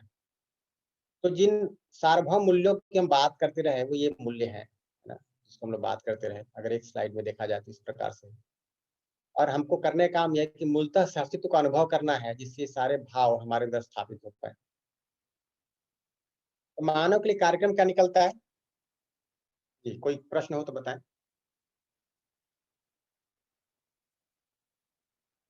ये सर चारों बताए थे ना, सुख शांति संतोष आनंद, थोड़ा सा इसको रिपीट कर दीजिए। तो आनंद मतलब अनुभव हो जाना, अनुभव के आधार पर बोध हो जाना, इसको आनंद कहा। जब बोध हो जाता है तो बोध के आधार पर जो इच्छा है वो निश्चित हो जाती है, ये संतोष है। निश्चित इच्छा से विचार निश्चित हो जाता है, ये शांति है। अगर इसकी बात करें तो अनुभव के आधार पर बोध हुआ है ना, ये आनंद है। इस अनुभव बोध के आधार पर इच्छा निश्चित हो गई, ये संतोष है। इन तीनों के आधार पर विचार निश्चित हो गया, शांति है। और इन चारों के आधार पर आशा निश्चित हो गई, ये सुख है। और ये सुख की निरंतरता बनी रहती है, ऐसे दिखाई देता है। ठीक है सर।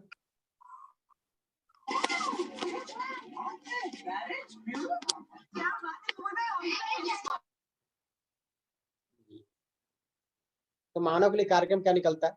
अगर अपनी बात करें, स्वयं के स्तर पर देखें तो व्यवस्था को समझना, व्यवस्था में जीना, ये कार्यक्रम निकल कर आता है। अस्तित्व के सभी स्तरों पर व्यवस्था को समझना है, व्यवस्था में जीना है।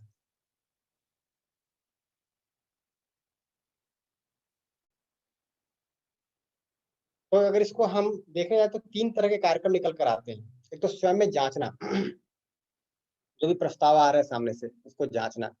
तो अपने अधिकार पर जांचते हैं, अपनी सहज स्वीकृति के आधार पर जांचते हैं, जिससे हमारे अंदर सही समझ बनती है, जिससे हमारा जो भाव विचार होता है तो सही समझ के आधार पर सुनिश्चित हो पाता है, जिससे हमारा व्यवहार, कार्य, भागीदारी परस्पर पूरक हो पाता है। ये स्वयं में जांचने और जी कर देखने का जो काम है ना, ये तो हर क्षण चलने वाला काम है। जब इस काम को कर रहे होते हैं तो हमारी आज की जो स्थिति है, व्हाट आई एम, आज जैसा हूँ, जो मेरी आज की योग्यता है, कहाँ दिखता है मुझे? अपनी इच्छा विचार आशा में दिखता है। तो इसके प्रति मैं सजग हो पाता हूँ। तो जितना जितना आप इस काम को करेंगे उतना उतना आपको अपनी कल्पनाशीलता के प्रति सजगता आएगी कि मेरी कल्पनाशीलता अभी व्यवस्थित है क्या अव्यवस्थित है, इसमें अभी मैं सुखपूर्वक विचार कर रहा हूँ या दुखपूर्वक विचार कर रहा हूँ, संबंध का भाव है या विरोध का भाव है, ये सब दिखने लगता है अपने को हर क्षण। तो स्वयं में सजग होना हर क्षण ये इसके लिए आवश्यक है। जब 1 और 2 को पूरा कर पाते हैं तो अपना मूल्यांकन ठीक कर पाते हैं। और मूल्यांकन मतलब मूल्य को अंकित करना। मूल्यांकन और समीक्षा दो अलग चीजें। अभी हम समाज की ज्यादातर समीक्षा कर रहे होते हैं, मनुष्यों की समीक्षा कर रहे होते हैं, अपनी भी समीक्षा करते हैं। कोई गलती हो गया तो गलती बता देते हैं कि अपनी गलती हो गई। बट मूल्य अंकित करने का मतलब हुआ कि अगर गलती तो सही क्या है उसको देख पाना, समाज में अगर कुछ गलत है तो सही क्या है उसको देख पाना, किसी व्यक्ति में अगर कुछ गलत लग रहा है तो सही क्या है उसको देख पाना, ये मूल्यांकन में मूल्य को अंकित करना। तो हम अपना मूल्यांकन ठीक कर पाते हैं अपनी सहज स्वीकृति के आधार पर। क्या होता है कि जो मैं वास्तव में चाहता हूँ, है ना, बनना के बजाय होना लिख दे, इसमें ज्यादा ठीक रहेगा, है ना, ये थोड़ा बनना रह गया। तो मैं वास्तव में क्या होना चाहता हूँ, what I really want to be, जो मेरी सहज स्वीकृति है ना, इसके समझ के आधार पर मेरा जो होना है, यानी जो मेरी आज की योग्यता है, ये आगे बढ़ती है और धीरे धीरे पूर्ण हो जाती है। तो चाहना के अर्थ में मेरी जो होना है, जो योग्यता है, वो व्यवस्थित हो जाती है। तो ये व्यक्ति के स्तर पे करने वाला काम है। अगर समाज के स्तर पे देखें तो जो बात अभी आप लोग करते रहे कि क्यों ना इस प्रस्ताव को ऊपर बैठे हुए लोगों के पास ले जाया जाए, उनके प्रति करें, उनके साथ जुड़ के करें। ये लोक शिक्षा कार्यक्रम जो वयस्कों के लिए चला सकते हैं। तो सही समझ और सही भाव वाले जो मानव है, जिनके अंदर सही समझ सही भाव सुनिश्चित हो पा रहा है, वो माता पिता के साथ बात कर सकते हैं, शिक्षकों के साथ बात कर सकते हैं, नीति निर्धारकों के साथ बात कर सकते हैं, है ना, ब्यूरोक्रेट से बात कर सकते हैं, पॉलिसी मेकर से बात कर सकते हैं, समाज के भिन्न भिन्न लोगों से बात कर, डॉक्टर, लॉयर, टीचर, सबसे बात कर सकते हैं। तो ये एक लोक शिक्षा कार्यक्रम है जो चल सकता है ना। परंतु एक नियमित कार्यक्रम के रूप में देखें तो शिक्षा संस्कार के रूप में ये ज्यादा ठीक से व्यवस्थित ढंग से हो पाता है, जिसमें निश्चित रिजल्ट आ पाते हैं। तो सही समझ सही भाव वाले मानव जो है, निश्चित मानवीय आचरण के साथ जीने वाले जो व्यक्ति हैं, जो है ना ऐसा जी पा रहे हैं, वो शैक्षणिक कार्यक्रमों में भागीदार हो सकते हैं, वहाँ पाठ्यक्रम बना सकते हैं, ऐसे बहुत सारे परियोजनाओं पे काम कर सकते हैं, वातावरण को तैयार करने का काम कर सकते हैं, शिक्षा संस्कार पूर्वक। उसके आगे जाए तो एक कार्यक्रम बनता है कि शिक्षा संस्कार तो पूरे समाज का एक आयाम है, बाकी जो 4 आयाम हैं उनमें भी काम कर सकते हैं। तो समाज के 5 आयाम में, चाहे स्वास्थ्य की बात हो, उत्पादन की बात हो, विनिमय की बात हो, न्याय की बात हो, सुरक्षा की बात हो, इन सारे आयामों में कार्यक्रम चलाया जा सकता है। तो समाज के स्तर पे सारे काम हो सकते हैं, जैसे अखंड समाज सार्वभौम व्यवस्था के लिए काम हो सकता है, जिससे मानव लक्ष्य की पूर्ति हो पाए। तो अभी जैसे हम लोग जहाँ-जहाँ भी हैं, वहाँ शिक्षा में भागीदार हो सकते हैं। अगर हम किसी और सिस्टम में काम करें तो वहाँ भागीदार हो सकते हैं। ऐसा कई बार सोचा भी है कि लॉयर्स के लिए वर्कशॉप किया जाए, ब्यूरोक्रेट्स के लिए, आईएएस ऑफिसर्स के लिए, नेताओं के लिए, है ना? इन सब के लिए प्रोग्राम बनाया जा सकता है इस विधि द्वारा। परंतु उसमें है कि हम मूलभूत से जो मौलिक कार्यक्रम है, तो उसको साथ में लेके चलें, तो ये काम पूरा हो सकता है। तो इससे मानव लक्ष्य की पूर्ति होती है, सही समझ, सही भाव, है ना? व्यक्ति को सुनिश्चित कर पाते हैं, समृद्धि के भाव को, अभय, विश्वास, अस्तित्व को सुनिश्चित कर पाते हैं। अब अगर इस तरह से देखें तो परिवार से परिवार समूह, गाँव, गाँव समूह करते-करते पूरे विश्व परिवार तक योजना बनाई जा सकती है। इनफैक्ट ये जो पिछले 1 साल में संभावना निकली है ना, ये ऑनलाइन मोड की, इसमें काफ़ी संभावना दिख रही है कि अगर इसको ठीक से यूटिलाइज़ किया जाए, कि यहाँ बैठे-बैठे विश्व के किसी मनुष्य से कनेक्ट हो सकते हैं। ऐसा विचार हो भी रहा है, परंतु उसके लिए और लोगों की ज़रूरत है कि इस प्रोग्राम को चला पाएँ, क्योंकि जैसे-जैसे इस कार्यक्रम को आगे बढ़ाते हैं और उसके फ़ॉलो-अप में बहुत सारा प्रोग्राम निकल कर आता है, तो उसके लिए और लोग चाहिए, रिसोर्स पर्सन भी चाहिए, है ना? साथी सहयोगी भी चाहिए। ये संभावना दिख रही है कि इस दूर श्रवण, दूरदर्शन के माध्यम से तो पूरे विश्व परिवार तक पहुँचा जा सकता है, इस बात को पहुँचाया जा सकता है। अब अगर लोक शिक्षा को देखें, तो इस बात को सुनते समझते हुए अगर 10 वर्षों में एक व्यक्ति तैयार होता है, इसकी काफ़ी संभावना है कि अगले 10 वर्षों में 10 लोगों को कम से कम तैयार कर पाएगा। इस विधि से चलें तो 100 वर्षों में 1000 करोड़ लोग तैयार हो सकते हैं। संभावना तो है ना? अगर इसको शिक्षा संस्कार में ले आते हैं, विधिवत ढंग से अगर दिया जाए, प्राइमरी, सेकेंडरी, हायर एजुकेशन में, तो बहुत कम समय लगेगा, उससे भी कम समय लगेगा। तो जो काम 100 वर्षों में हो सकता है, वो कुछ सीमित समय 20 से 50 वर्ष में हो सकता है, इसकी संभावना है। और यदि ये समाज के हर आयाम में आ जाए, तो 10 से 20 वर्ष में हो सकता है। और ये प्रयोग अपने को दिख भी रहा है। जैसे भूटान में पहले हम लोग इसको हायर एजुकेशन में लेकर आए, उसके बाद मिनिस्ट्री के कुछ लोगों ने वर्कशॉप किया। तो दिख रहा है कि अगर वो पॉलिसीज में और ज़्यादा अच्छे से ढंग से आ पाता है, तो एक देश में एक स्तर तक काम हो सकता है। परंतु ऐसा नहीं कहेंगे कि उस देश के सारे लोग समझदार, जिम्मेदार एक साथ हो जाएँगे, ऐसा नहीं है। तो जो चैतन्य में घटित होने वाली घटना है, जो जड़ में घटित होने वाली घटना है, उन दोनों में थोड़ा अंतर तो है। तो ऐसा नहीं कि अचानक से सब कुछ समझ में आ जाएगा, अचानक से कुछ चीज़ें ठीक हो जाएँगी, परंतु एक निश्चित कार्यक्रम तो बन जाता है, एक दिशा तो बन जाती है, ये हो सकता है। और ये हमारे देश में भी हो सकता है, ये पूरे विश्व में हो सकता है, इसकी पूरी संभावना तो है।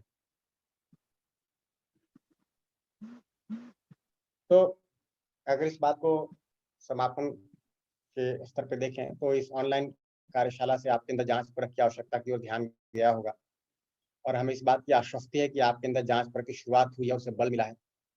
यदि आप इस वस्तुतः प्रक्रिया में संभावना देख पाते हैं, यदि आप अपनी स्वयं की क्षमता तथा अपने परिवार, संस्थान, समाज, अपने देश की क्षमता को देख पाते हैं, तो आप अवश्य ही इसके लिए आवश्यक प्रयास करेंगे और उस प्रयास के लिए अपनी प्रतिबद्धता को पुनः सुनिश्चित करेंगे।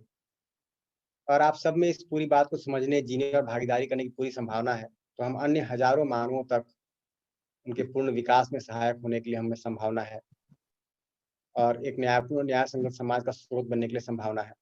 तो ये एक वर्कशॉप में हम लोगों ने थोड़ा समय सीमा थी, हमने अपनी तरफ से प्रस्ताव को रखा है।